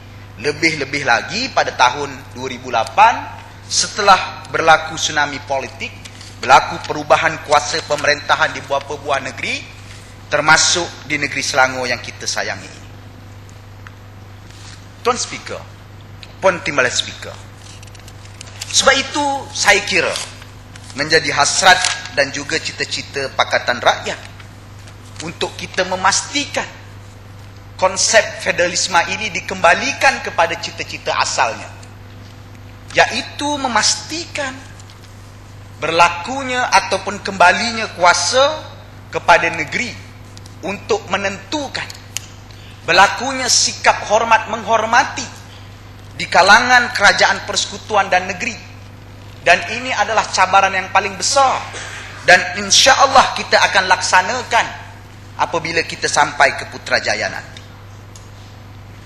Kita dapat lihat pelantikan ketua kampung sebagai contoh. Nampak kecil, tetapi inilah gambaran yang saya sebut tadi. Bermula daripada pelantikan ahli-ahli senat, hinggakan kepada peruntukan perdana di peringkat nasional, hingga kepada pelantikan ketua kampung.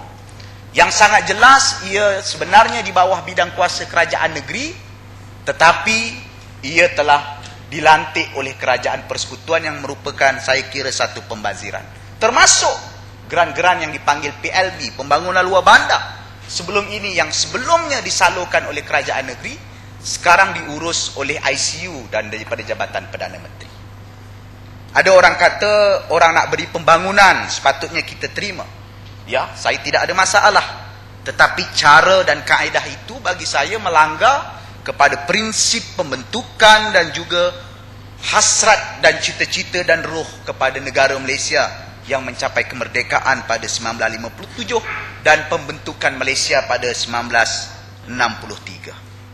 Sebab itu, rata-rata analisis dan juga pandangan setengah pihak melihat, walaupun negara Malaysia ini mengaku sebagai sebuah negara federalis, tetapi sebenarnya ciri-ciri sentralis ataupun ciri-ciri pemusatan kuasa kepada kerajaan persekutuan itu, termasuk rundingan isu air, termasuk banyak lagi isu-isu yang lain yang sebenarnya memerlukan kepada usaha yang menyeluruh.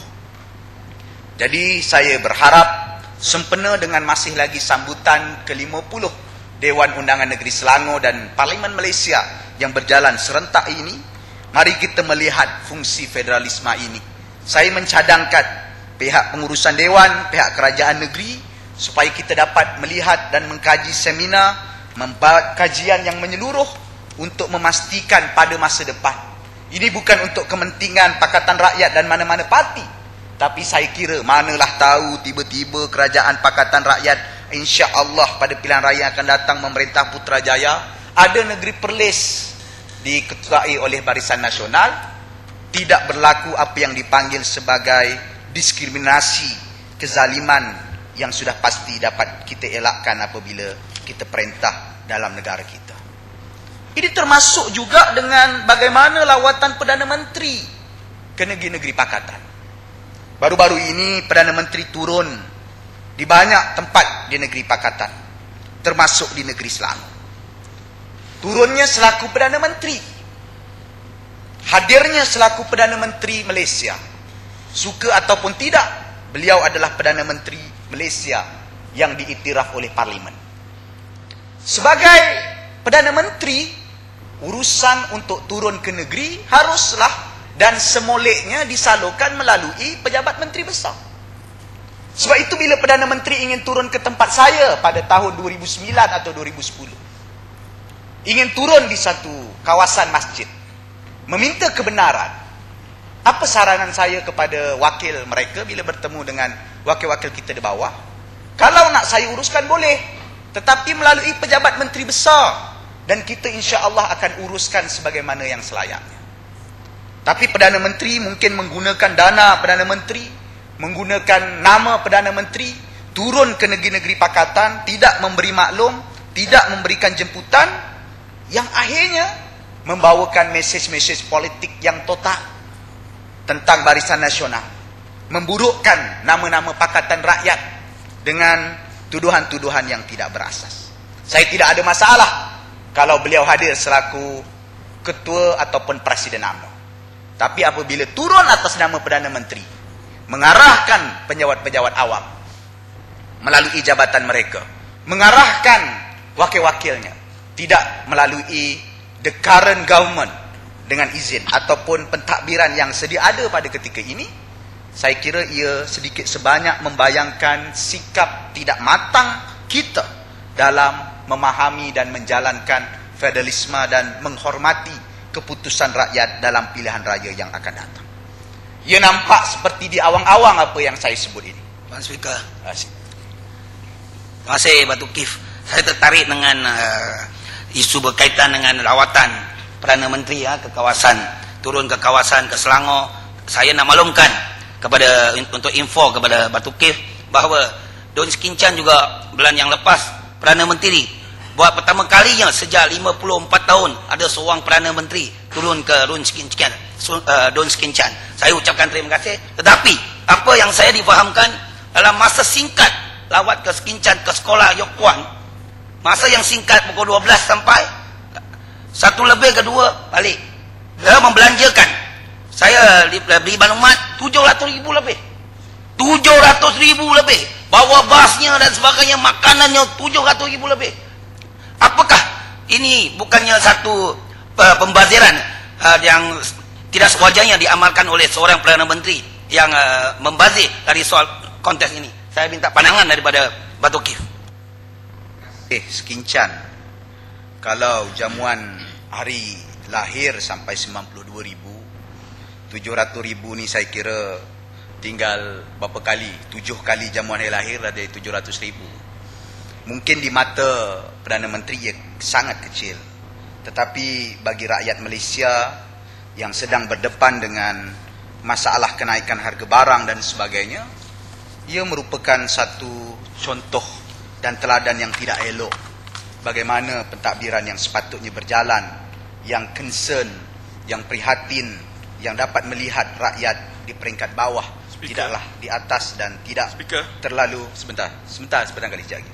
Dan tidaklah terlalu menggunakan atas nama Perdana Menteri dan program rasmi untuk turun dan bermewah-mewah di bawah. Silakan. Terima kasih Abang Tukit. Saya pun kadang-kadang keliru dengan kincan khasnya. Bila kita memberi bantuan kepada rakyat dia pun dia nak kecoh-kecoh. Kita bagi 700,000 ke, bukan bagi kepada sesiapa, kepada driver bas, rakyat yang datang, itu semua rakyat Selangor. Sebab sekincan tak boleh sediakan untuk driver bas ni duit dan sebagainya, bajet. Jadi kita buatlah jamuan untuk rakyat di sana. Apakah salah ke kita meraihkan rakyat kita yang tidak dibela oleh Pakatan Rakyat ini? Terima kasih. Kita minta dia buat soalan, dia buat tuduhan. Tak apa. Saya nampak, yalah, kalau dia nak tuduh, kita boleh tuduh. Dia kata nak bagi rakyat, padahal nak bagi kontraktor UMNO, ketua cawangan UMNO yang tak ada projek kat bawah. Lebih kurang mungkin begitulah. Tak apa. Puan Timbalan Speaker dan ahli-ahli yang berhormat yang saya kasih sekalian. Sebab itu bila kita lihat fungsi ini, banyak perkara-perkara yang sepatutnya dapat dijalankan dengan berhemah di antara kedua-dua negeri ini, sentiasa berlangsung dalam keadaan yang cukup tegang. Saya ambil contoh, saya tidak mahu personal dan peribadi, apa yang kita lalui dalam hal pelantikan Setiausaha Kerajaan Negeri Selangor. Kita tidak ada masalah personal, malahan kita telah bekerjasama dengan erat. Apa yang ditegaskan oleh pihak pentadbiran negeri adalah kaedah dan cara. Ada tata cara tetapi tidak dimaktubkan. Ia diletakkan di ruangan yang kelabu. Ia hanya digunakan ketika kerajaan negeri itu friendly as a party dengan negeri kerajaan persekutuan. Tetapi bila berbeza parti, berbeza pahaman politik, digunakan kaedah yang tidak berhemah. Kita tak ada masalah dengan mana-mana individu dan pegawai dengan penuh harapan dan penuh kepercayaan apa yang patut dilaksanakan. Sebab itulah kita sebagai wakil negeri pada sesi Dewan Khas yang tahun lalu, kita nak kembalikan kuasa Duli Yang Mahmud Sultan dan kuasa Dewan Negeri ini melantik pegawai-pegawai penting negeri. Dan kita melihat kembali kesesuaian. Maklumlah, saya percaya kenapa perkara ini berlaku dulu, khususnya untuk negeri-negeri bersekutu ini, ataupun yang dipanggil sebagai negeri federalis pada ketika itu, kerana pada ketika itu pools dan jumlah penjawat-penjawat awam yang berkedudukan dan berkelayakan tinggi daripada sudut pendidikan amat kurang. Tapi sekarang kita sudah membesar. Mereka yang hadir ke universiti pun ramai. Mereka yang pergi ke universiti tempatan dan luar negara pun ramai. Jadi saya rasa tidak menjadi satu kesusahan untuk kita mencari seorang pegawai undang-undang sendiri, contohnya. Dan sistem ini saya kira perlu diperbaiki di masa depan. Dan perlu ada usaha hormat menghormati, termasuk dalam isu air. Dari negeri Selangor, bila kita tawar kepada syarikat berkenaan, syarikat berkenaan tawar pula bil dengan kerajaan persekutuan, akhirnya menyusahkan, akhirnya berlaku kecurigaan, dan akhirnya menimbulkan masalah dan isu-isu yang dipanggil sebagai isu politik. Bila ditawarkan harga yang munasabah 12%, 15% daripada harga asal, tidak diterima atas nasihat politik mungkin. Puan Timbalan Speaker, ahli-ahli yang berhormat yang saya kasih sekalian. Sebab itulah kalau kita lihat teguran dan juga saranan sebenarnya, panduan yang disarankan oleh Duli Yang Mahmud Sultan berkenaan Dewan Negeri Selangor ini satu perkara yang sangat penting. Perubahan-perubahan yang dilakukan oleh pentadbiran Pakatan Rakyat, khususnya di bawah speaker dan juga atas nasihat bersama-sama rakan-rakan pimpinan pakatan, kita telah menjadikan dewan ini sebagai sebuah dewan negeri yang hidup. Dewan negeri yang bukan hanya bersidang bagi tiap-tiap 3 bulan, bukan hanya perlu bersidang ketika pembukaan, masuk bulan 6 ada persidangan 1, masuk bulan 9, bulan 10 ada bajet. Bukan itu. Sebaliknya Dewan Negeri Selangor ditubuhkan di bawah Peraturan Tetap Dewan Perkara 70 atau 71 kalau tidak silap saya, untuk melantik jawatan kuasa-jawatan kuasa. Hal ini bukanlah perkara yang sangat asing di negeri-negeri dan juga di negara-negara yang mengamalkan Westminster demokrasi.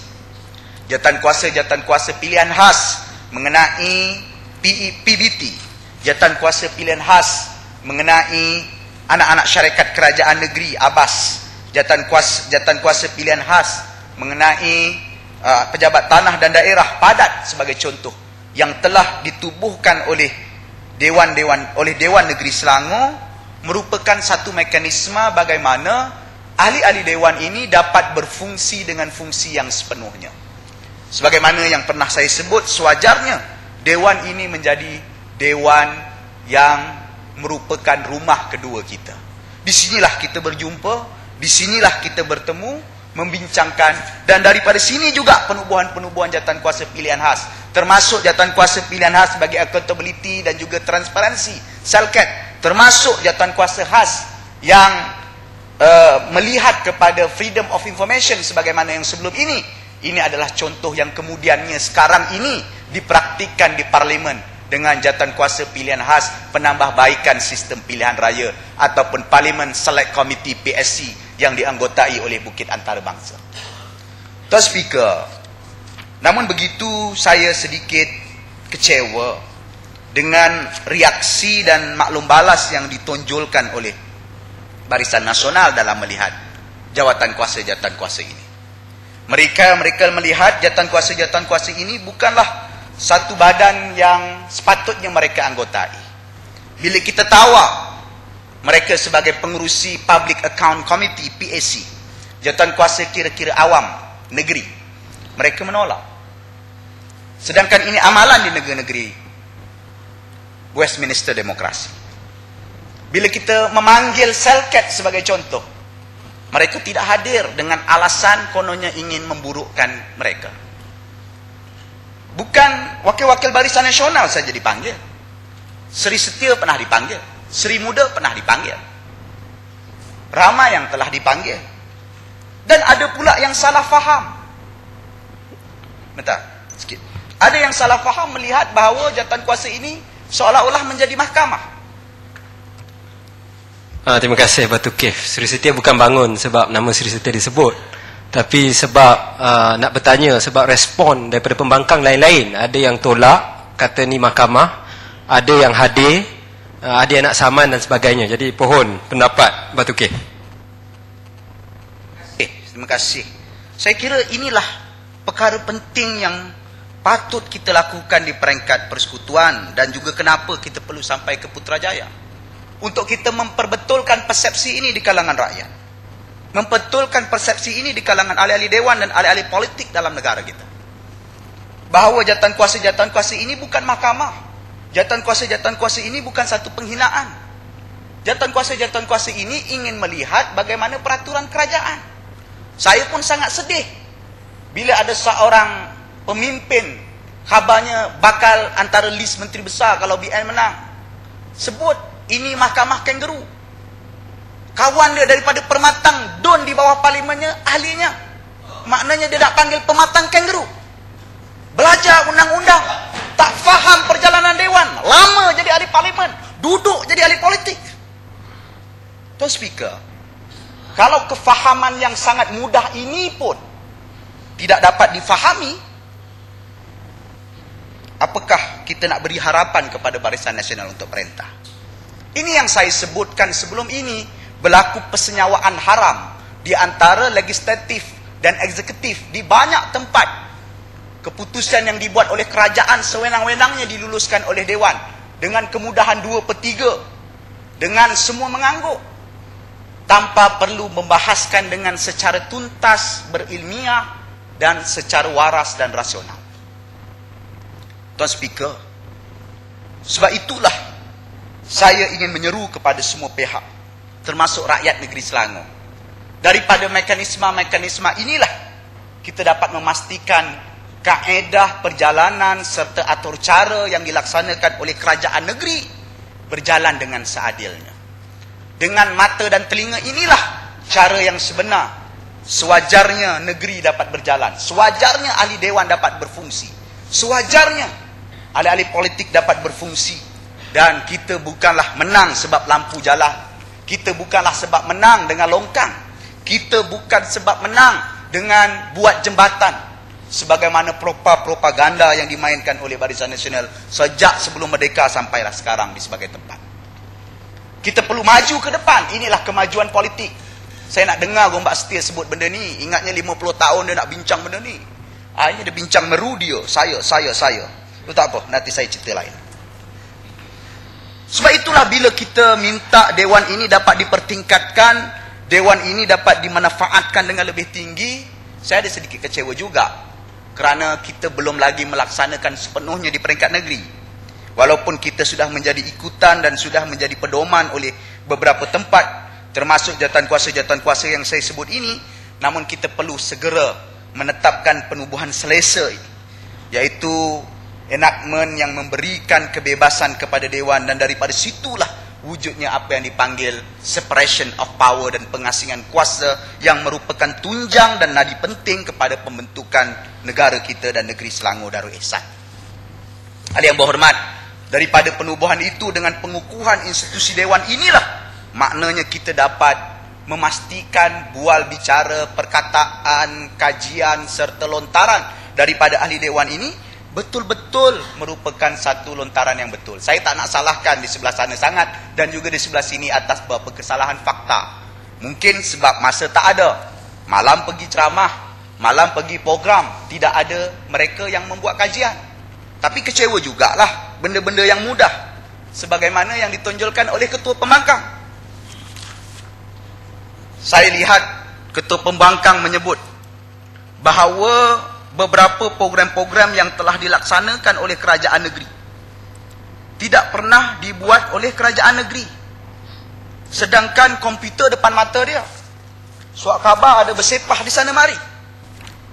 Dalam handset ini, yang dia tak boleh tipu, dia sebut hadiah RM100 untuk anak masuk, anak baru lahir, tak ada.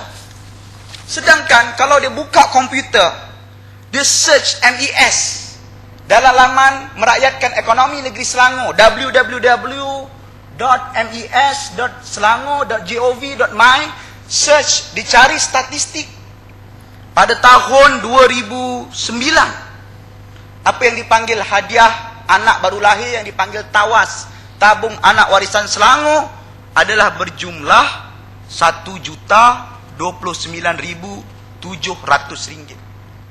Puan Speaker. Silakan. Terima kasih Batu Kef. Saya fikir kalau Ketua Pembangkang dia berharapkan utusan Malaysia, berharapkan TV3, memang betul dia tak dapat maklumat tentang dasar-dasar kerajaan negeri. Jadi kita tak boleh salahkan beliau. Terima kasih. Tu nanti saya sentuh. Payah. Kalau hidup bergantung dengan utusan ini, dia jadi pelik. Saya sebut, tahun 2010, RM1,179,700 telah dibelanjakan oleh kerajaan negeri melalui tabung merakyatkan ekonomi untuk tabung anak warisan Selangor. Secara keseluruhan, sekincan suka cakap seluruh, saya pun nak ikut seluruhnya saudara, RM509,909,644,58 seluruhnya telah dibelanjakan oleh kerajaan negeri sehingga 31 Disember 2011 untuk program yang dipanggil program merakyatkan ekonomi. Buka saja laman web ini, ada 13 program yang dilaksanakan, termasuk yang dipanggil tak ada. Yang dia tak ada, dia kata hadiah anak masuk universiti, tak ada. Sedangkan dia ada. Ya, saya setuju dengan beberapa kritikan daripada Sungai Pelik. Tetapi saya rasa Esko ada jawapannya. Saya tak berhak nak jawab. Saya boleh jawab benda yang terpapar dan terpamer di depan. Memang ada rintihan sebagaimana yang berlaku di Sungai Pelik. Batu Kef pun ada. Dulu Hospital Selayang tak pernah buat lagi. Hospital Sungai Buloh apatah lagi. Maknanya yang lahir di sekitar Gombak dan Batu Kef semua di Hospital Kuala Lumpur. Pada awal-awal kita buat dulu memang ada. Tapi saya rasa Esko akan jawab. Ada perubahan dan keputusan penting yang mungkin Sungai Pelik belum tahu. Tetapi ini tipu-tipu terang. Terang-terang tipu. Saya benar pening. Dia kata bohong. Kita buat OSCC tak cukup. Memanglah kita buat ke hospital. Hospital ada dua ya. Hospital Sungai Buloh, Hospital Ampang Puteri, bukan, Hospital Tunku Ampuan Rahimah dengan Hospital Sungai Buloh. Daripada 2 itu kita buat 2 tempat daripada 3 tempat itu. Nak buat 3-3 belum lagi. Isteri bersalin, suami dapat cuti 14 hari. Kalau ada sedikit masa semak handset Dewan Undangan Negeri, ucapan belanjawan Menteri Besar tahun 2009, belanjawan 2009, maknanya pada tahun 2008 bulan 11 sudah ada komitmen untuk laksanakan dan kita telah laksanakan. Kalau kita lihat 13 program yang telah dilaksanakan ini, 592 juta ringgit, hampir 600 juta ringgit telah dilaksanakan dalam program-program merakyatkan ekonomi. Sebab itu saya sokong sangat agar exco yang berkenaan agar buat wifi percuma, terutama di tempat-tempat pembangkang, supaya mereka boleh akses internet dan dapat melihat fakta-fakta ini dan tidak menjaja perkara-perkara yang tidak sepatutnya. Begitu juga tentang insinuation ataupun gambaran yang cuba dibuat oleh mereka seolah-olah kerajaan negeri ini tidak melakukan program pembangunan selain daripada korek pasir dan jual tanah. Saya dengar di sebelah sana, tak ada buat lain. Kurang ke saya tak ingat siapa. Korek pasir, jual tanah. Ini ada dalam laporan statistik Jabatan Statistik Nasional yang saya semak di internet, dan saya ada juga sedikit yang saya print. Kalau kita lihat secara keseluruhannya, sejak tahun 2008, Kerajaan Negeri Selangor merupakan negeri yang telah merupakan antara negeri-negeri yang mencatatkan kadar pertumbuhan lebih daripada kadar nasional. Pada tahun 2008 sebagai contoh, kadar pertumbuhan KDNK, keluaran dalam negara kasar, bagi Malaysia adalah 4.8, manakala Selangor telah mencatat 8.3. Malahan dalam titah Duli Yang Maha Mulia Sultan juga disebutkan kadar pertumbuhan nasional di Malaysia adalah 5.1% KDNK, di Selangor 5.9. Dan kalau ada sedikit masa menyemak tentang bagaimana keluaran dalam negara kasar dan juga keluaran dalam negeri kasar negeri Selangor, sebagai contoh yang paling terkini, tak ada detail dia yang selepas ini, iaitu tahun 2011, kita ada detail tahun 2010. Negeri Selangor merupakan sebuah negeri yang mempunyai kadar pertumbuhan yang baik di samping ceraian-ceraian yang bagus. Mana faktanya? Sebagai contoh, pada tahun 2010, ya, pada tahun 2010 negeri Selangor merupakan sebuah negeri yang bertumbuh di atas pertanian sebanyak 1.6%. Pembuatan 34.1%. Pembinaan 4.7%. Perkhidmatan 56%. Duty import 3%. Kepada rakan-rakan pembangkang, tolong sebutkan kepada wakil-wakil mereka hasil negeri yang tumbuh daripada sektor pelombongan dan kuari ialah 0.4% sahaja. Pertanian kita 1.6%, jauh lebih tinggi daripada sistem ataupun sektor kuari dan pelombongan pasir dan sebagainya. Apa yang mereka buat adalah contohnya untuk mempengaruhi rakyat di luar sana, seolah-olah kerajaan negeri tidak membangun, seolah-olah kerajaan negeri menghentikan, dan boleh memanjangkan propaganda mereka yang sebelum ini. Maknanya kalau selain daripada Barisan Nasional memerintah, maknanya negeri akan kacau bilau. Sedangkan fakta yang kita ada, sejak daripada tahun 2008, sumbangan Selangor kepada kerajaan persekutuan sentiasa melebihi 20%. 22.1% pada tahun 2008, 22.3% pada tahun 2009, 23% pada tahun 2010, 22.1% pada tahun lepas ataupun pada tahun 2011. Yang ceraiannya saya telah sebutkan tadi. Sektor-sektornya sangat jelas. Sektor pembinaan, sektor perkhidmatan, sektor pembuatan dan sebagainya. yang merupakan sebahagian daripada akar dan ekonomi kerajaan negeri Selangor. Sebab itu cukuplah saya rasa kepada rakan-rakan pembangkang supaya jangan mengulang-ulang dan membuat cerita-cerita yang tidak wajar seperti ini. Menggunakan media. Saya tahu mereka bukannya nak bercakap dalam dewan. Sebab itu Ketua Pembangkang tak ada dalam dewan ini. Mungkin ada hal lain yang lebih penting baginya. Tetapi dia bercakap, dia tak dalam terlibat. Kita nak bantah pun masa tak ada. Tetapi mengeluarkan fakta-fakta ini dengan harapan di pick up ataupun dengan izin diambil, dicedok oleh media, ditayang untuk gambaran kepada negeri-negeri lain dan juga rakyat di seluruhnya yang mungkin tidak mengikuti sidang kita secara langsung. Hal yang berhormat. Sebab itu kalau kita lihat tuduhan-tuduhan yang dibuat oleh UMNO dan Barisan Nasional kepada Pakatan Rakyat, memang sebahagian besarnya tidak berasas. Baru-baru ini ada seorang bekas menteri ahli parlimen Sepang. Mungkin dia tak sedar kata-kata dia tu mengusik pengerusi perhubungan UMNO sendiri. Saya sebut. Bila dia tuduh Pakatan Rakyat, kononnya mendapat bantuan asing dengan buku panduan pilihan raya yang dicetak daripada National Endowment Institute for Democracy. Maafkan saya. Ini satu benda yang ada dalam laman web NED yang boleh di-download. Perlu ada kursus komputer oleh unit ICT kita kepada pemimpin-pemimpin UMNO ni. Yang boleh di-download. Berucap dalam convention yang tak sedar dengan apa dia cakap. Kemudian dia bangkit lagi. Ini dibantu oleh Konrad Adenauer Foundation, Yayasan Konrad Adenauer yang berpengkalan di Jerman. Dia tak sedar ketika dia cakap itu, pada tahun-tahun sebelum ini, Konrad Adenauer Foundation juga pernah membiayai satu pertubuhan lain yang namanya MSRC, Malaysian Strategic Research Center. Siapa ketuanya? Razak Baginda. Ni engineer Zain menteri ni nak kutuk pengurusi perhubungan sendiri. Ya Allah, pening kita dibuatnya. Terima kasih Batu Kif.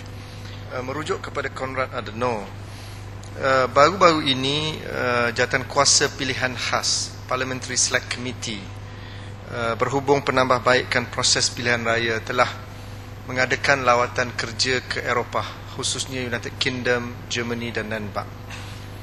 Lawatan ini dianjurkan oleh Kerajaan Pusat dan diketuai, diterajui oleh Dewan Rakyat. Salah satu atau cara dalam lawatan ini ialah melawat Ibu Pejabat Konrad Adenauer dan mendengar taklimat daripada pengerusi Konrad Adenauer yang dianjurkan oleh Dewan Rakyat dan Kerajaan Pusat. Jadi mungkin dia tak jadi menteri, dia tak tahulah keadaan sebenarnya. Itu maklumat tambahan Batu Kif, masuk dalam ucapan. Ni arahan ke? Terima kasih Ketua WIP dan juga Bukit Antarabangsa. Itu yang saya sebut. Dia macam nak serang kita, tahu-tahu dia serang pengerusi perhubungan negeri sendiri. Tadi timbalan pengerusi serang Adun sendiri, dia panggil mahkamah kangaroo. Kangaroo, salah satu kangaroo dia tu Adun di dalam kawasan dia. Yang dia tuduhlah, kita tak panggil kangaroo, kita menghormati mereka.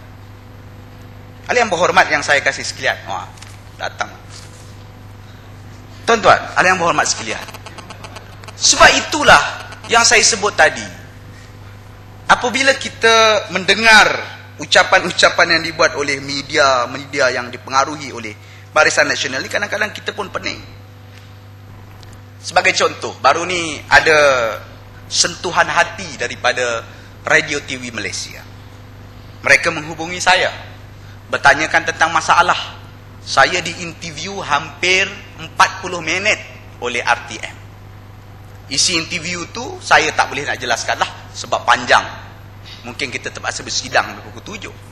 Hampir 45 minit saya bertemu dengan mereka, bertanya tentang masalah sebahagiannya yang saya telah jelaskan. Ini ada sebahagiannya kerjasama dengan Majlis Perbandaran Selayang dan sebagainya yang kita perlu kerjasama, program-program ke depan, masalah-masalah semasa. Akhirnya ketika ditayangkan laporan itu, 1 saat, setengah saat pun tak ada dikeluarkan. Sebab mungkin kata-kata saya tu tak mampu melagakan dengan jabatan kerajaan seperti MPS dalam soalan yang ditanyakan.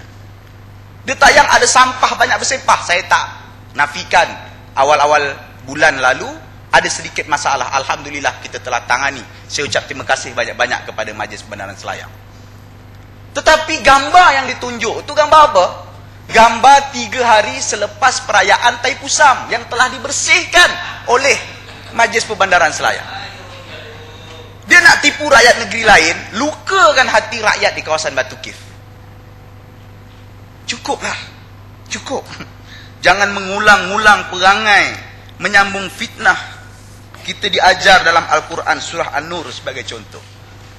Ayat 1 hingga 9. Ayat 9 hingga 20. Boleh kita semak, boleh kita baca, boleh kita dapati bagaimana kisah isteri baginda Rasulullah sallallahu alaihi wasallam yang difitnah, mempunyai hubungan kurang elok dengan sahabat, walaupun sahabat itu hanya cuba membantu selepas balik peperangan, sehingga merenggangkan hubungan suami isteri. Inilah juga modal yang ada dalam media-media dan mesin propaganda UMNO dan Barisan Nasional, yang akhirnya tidak membincangkan dasar. Saya melihat ucapan Ketua Pembangkang. Apa dasar yang dicadangkan oleh mereka? Apa peranan yang nak dibawa? Kononnya selamatkan Selangor, yakini BNN. Tak ada apa. Silakan. Terima kasih Batu Kif. Saya nak sentuh tadi sedikit sebab disebut tentang fitnah Rasulullah dan sebagainya terhadap Rasulullah. Tentang kes Kazaf Datuk Seri Anwar Ibrahim, di mana beliau cuba mengambil tindakan Kazaf kerana beliau telah dituduh tanpa cukup saksi oleh Saiful, tetapi tidak diambil tindakan oleh Mahkamah Syariah di wilayah, dan beliau telah mengambil tindakan saman kepada menteri di Jabatan Perdana Menteri. Sebaliknya sebaliknya menteri tersebut telah menggunakan wang zakat untuk membayar kos guaman. Adakah ini satu perkara yang sebenarnya selari dengan parti yang nak membela Melayu Islam? Soalan itu mengusulkan saya kembali kepada Gombak Setia. Terima kasih, saya akan jawab.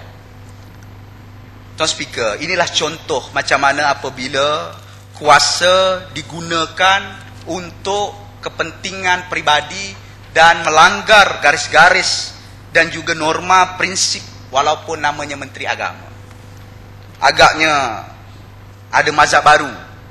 Salah satu asnaf yang perlu menerima zakat ini nama dia menteri. Asnaf ada 8, dah jadi 9. Sedangkan mereka tidak layak. Namanya Jamil Hir. Orang panggil dah jadi Amil sebab dia boleh kutip zakat. Minta maaf kalau ada menyinggung. Tetapi ini perlu diperbetulkan. Termasuk apa yang saya tertarik dengan Gombak Setia. Bila masih lagi di hujung ucapan semalam atau 2 hari lepas mengulang fitnah yang tertidur. Keputusan 901 dilalui oleh Ketua Pembangkang, barisan Ketua Pembangkang di Parlimen, Datuk Seri Anwar, penasihat ekonomi negeri. Dan akhirnya beliau tidak bersalah walaupun ada lagi proses rayuan. Dia melalui proses itu. Kalau beliau yang kononnya nak masuk PAS dulu, ingin dapat nasihat ulama, apakah beliau lupa nasihat Dr. Yusuf Al-Qaradawi yang ada dan disampaikan kepada beliau? Minta tolong jangan percaya, minta tolong jangan sebar, minta tolong jangan edar fitnah yang sedang tertidur ini. Kalau kita tolong edar, kita tolong sebar, ditakuti kita boleh terjurus di dalam fasik dan munafik. Ini bukan kata Jamil Khair, ini bukan kata ulama-ulama UMNO, ini bukan ketua kampung, pengurusi surau, nazir masjid. Ini nasihat Dr. Yusuf Al-Qaradawi, ulama yang menjadi rujukan di peringkat nasional dan peringkat internasional, ulama yang diberikan anugerah tokoh mahal hijrah oleh kerajaan persekutuan tetapi masih lagi terdengar kata-kata cynical, membuat insinuation, tak nak sebut nama, tak nak bertanggungjawab daripada beberapa pemimpin UMNO dan mesin-mesin propaganda UMNO yang ada pada mereka. Sebab itu nasihat saya kepada mereka ini, cukup-cukuplah. Hentikanlah politik yang tidak membangunkan bangsa, negara dan juga rakyat secara keseluruhannya. Apakah mana-mana parti politik tertentu nak menang dengan sebab liwat? Apakah mana-mana parti politik tertentu nak menang dengan sebab video lucah? Sebaliknya gagal mentayang serta mempamerkan, polisi apa nak dibuat? Gagal menandingi buku jingga. Bila kita buat buku jingga, ajak debat, dia kata membazir. Lepas membazir, dia kutuk pula. Susahlah macam ni. Kita nak maju ke depan sebagai sebuah negara maju. Terima kasih Batu Kev. Saya cuma nak bertanya, kita ni mungkin jahil sikit, tapi bagaimana pula sekiranya macam Gombak Setia tu, dia mantan exco agama, dia sendiri menggunakan insinuation yang sama dalam isu lucah dan sebagainya. Adakah beliau tidak sedar tentang saranan tersebut? Saya tak naklah memberikan kata-kata yang kurang molek dan cantik. Tapi sebab dia dah sentuh kawan saya Meru, dia kata gila meroyan. Kalau macam tu, penyakit gila talak boleh sama. Psikologi, saya pun belajar psikologi juga. Saya faham psikologi. Kaedah yang diterangkan oleh Gombak Setia dalam ucapan yang lepas, itu namanya pengenalan diri secara defensif. Tak berani untuk menjelaskan diri dan dasar ke depan. Defensive mode, menyalahkan orang lain. Sampai hati lain disalahkan, beliau dipecat. Saya tak faham. Dan saya rasa ia perlukan satu pencerahan politik dan tarbiyah yang penting. Orang masuk PAS berpuluh tahun, lalu tarbiyah, dia masuk PAS 3-4 tahun jadi naib presiden, dan nasib dia lah jadi macam tu. Namun itu saya rasa kita ada satu pantun atau kata-kata daripada Datuk Samad Said. Mungkin pantun ini boleh melambangkan apa yang berlaku dalam negara kita. Perkasa patah, jati tumbuh. Kita hilang, anak berganti. Itulah yang jadi dalam negara kita. UMNO dan Barisan Nasional sudah tidak boleh jadi muka depan untuk menyerang Pakatan Rakyat. Apa yang berlaku, wujud perkasa. Apa yang berlaku, api-apikan jati. Apa yang berlaku, buatlah mana NGO, kononnya ia mewakili rakyat. Sebab ada bantahan dan imej yang terlalu buruk pemimpin UMNO di kalangan mata rakyat dengan sikap mereka sebelum ini. Ada perubahan? Tak ada. Yang disebut hanya mungkin transformasi. Ya, ada pelan. Tapi pelan itu tidak kesampaian. Pelan itu pelan yang bolak-balik. Nak buat GST, tak jadi. Nak buat SBPA, tak jadi. Apa yang jadi dalam pentadbiran Kerajaan Barisan Nasional di peringkat federal? Apa reform yang berlaku? Apa perubahan yang penting berlaku? Tak ada. Yang ada, dulu dia kutuk kita bagi RM500 air percuma. Saya ingat Kuala Kubu sebut RM11 40 sen. Beli bedak pun tak cukup. Sekarang dia bagi RM500 dalam tempoh 50 tahun. Sekali. Cuba bagi. Cukup tak? Beli gula-gula pun belum tentu cukup satu hari. Kalau kira. Tetapi akhirnya hanya pada pilihan pada belanjawan terakhir sebelum pilihan raya baru dia buat untuk melaksanakan dan juga meneruskan cita-cita politik kita. Namun saya kira rakyat cukup bijaksana dan rakyat sudah terbuka, rakyat pun faham dan rakyat pun baca, rakyat pun merasai program-program merakyatkan ekonomi yang sedang dilaksanakan oleh kerajaan negeri. Akhirnya, selepas saya menjelaskan beberapa perkara-perkara penting tadi dan juga memperbetulkan beberapa persepsi-persepsi yang ditimbulkan oleh Barisan Nasional. Betul. Saya tertarik dengan saranan, lenggok, ayat yang digunakan oleh Batu Kev. Tetapi dalam soal itu, tolonglah jangan persalahkan UMNO. Kalau ada orang lain dah tak setuju dengan Pakatan Rakyat. Kalau tuan-tuan nak menyokong peliwat ke orang berbogel ke, itu masalah tuan-tuan. Tapi jangan salahkan UMNO. Dia tubuh jati, masalah dia, bukan masalah parti kita. Itu saya nak beritahu. Pakatan Rakyat ni tak ada kerja lain, menyalahkan orang aja. Dah sampai sendiri masuk dalam bilik berbogel pun nak salahkan UMNO. Parti apa ni? Terima kasih, Speaker. Terima kasih Batang Kali. Ingatan saya sebelum saya jawab soalan Batang Kali, baca surah An-Nur berkenaan dengan maksiat dan juga berkenaan dengan buruknya fitnah. Dan jangan memanjang-manjangkan fitnah itu. Tetapi kita dapat lihat, jati tumbuh dalam tempoh beberapa hari. Pakatan Rakyat hantar borang pendaftaran Pakatan Rakyat awal tak dapat. Mana-mana nak lawan parti keadilan, nama parti kita 2 minggu dapat. Jati dapat. Ya, Muhammad. Saya pun tak faham. Ya? Boleh Cubalah menjelaskan. cukup, dah tinggal 3 minit. Saya semalam minta kalau boleh bagi saya senarai apa ni permohonan tu, saya akan hantar, saya akan bantu untuk bagi kelulusan. Secara tidak langsung, sebab kita seronok nak lawan Pakatan Rakyat tu. Secara tidak langsung permatang seolah-olah nak daftar jadi ahli Pakatan Rakyat. Tak apa, 3 minit. Ini soalan politikal. Saya nak terang masalah Batu Cave dalam masa 2 minit dengan cukup pantas. Yang berhormat. Jadi saya cukup menyokong dan menghargai titah Duli Yang Maha Sultan dan berharap agar panduan dan sokongan itu terutamanya kepada seluruh ahli dewan. Seluruh ahli dewan untuk kita menghayati dan melaksanakan dasar kita dan melaksanakan apapun dasar yang patut kita laksanakan itu harus menuruti kepada prinsip-prinsip yang sepatutnya. Sebab itu beberapa perkara-perkara yang ditegur dalam dewan, terutamanya hal keputusan-keputusan kerajaan negeri, hal yang berkenaan dengan pelaksanaan projek-projek yang dilaksanakan oleh kerajaan negeri haruslah dilaksanakan dengan baik dan teratur. Saya ingin berharap beberapa masalah spesifik di Batu Cave, saya ucap terima kasih banyak-banyak pada kerajaan negeri yang cukup prihatin dan jabatan yang berkenaan, MPS, JPS dan pejabat tanah yang dapat menyelesaikan masalah Batu Cave.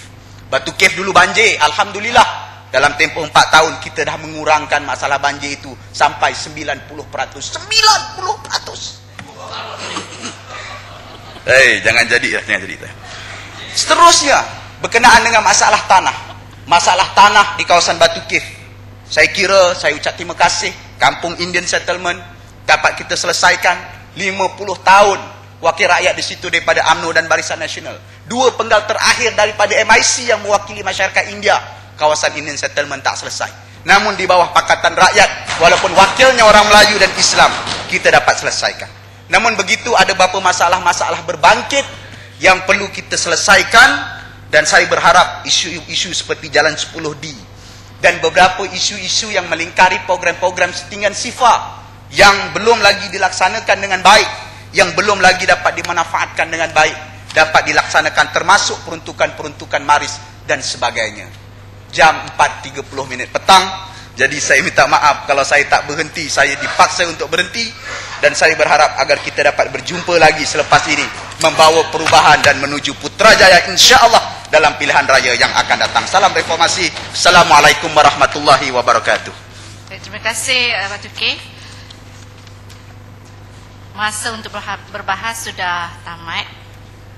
Pada 26 Mac 2012, pihak kerajaan akan menggulung perbahasan. Ahli-ahli yang berhormat sekalian, jam sudah pun 4.30 petang, maka Dewan ditangguhkan sehingga hari Isnin 26 Mac 2012 bermula jam 10 pagi. Dewan ditangguhkan.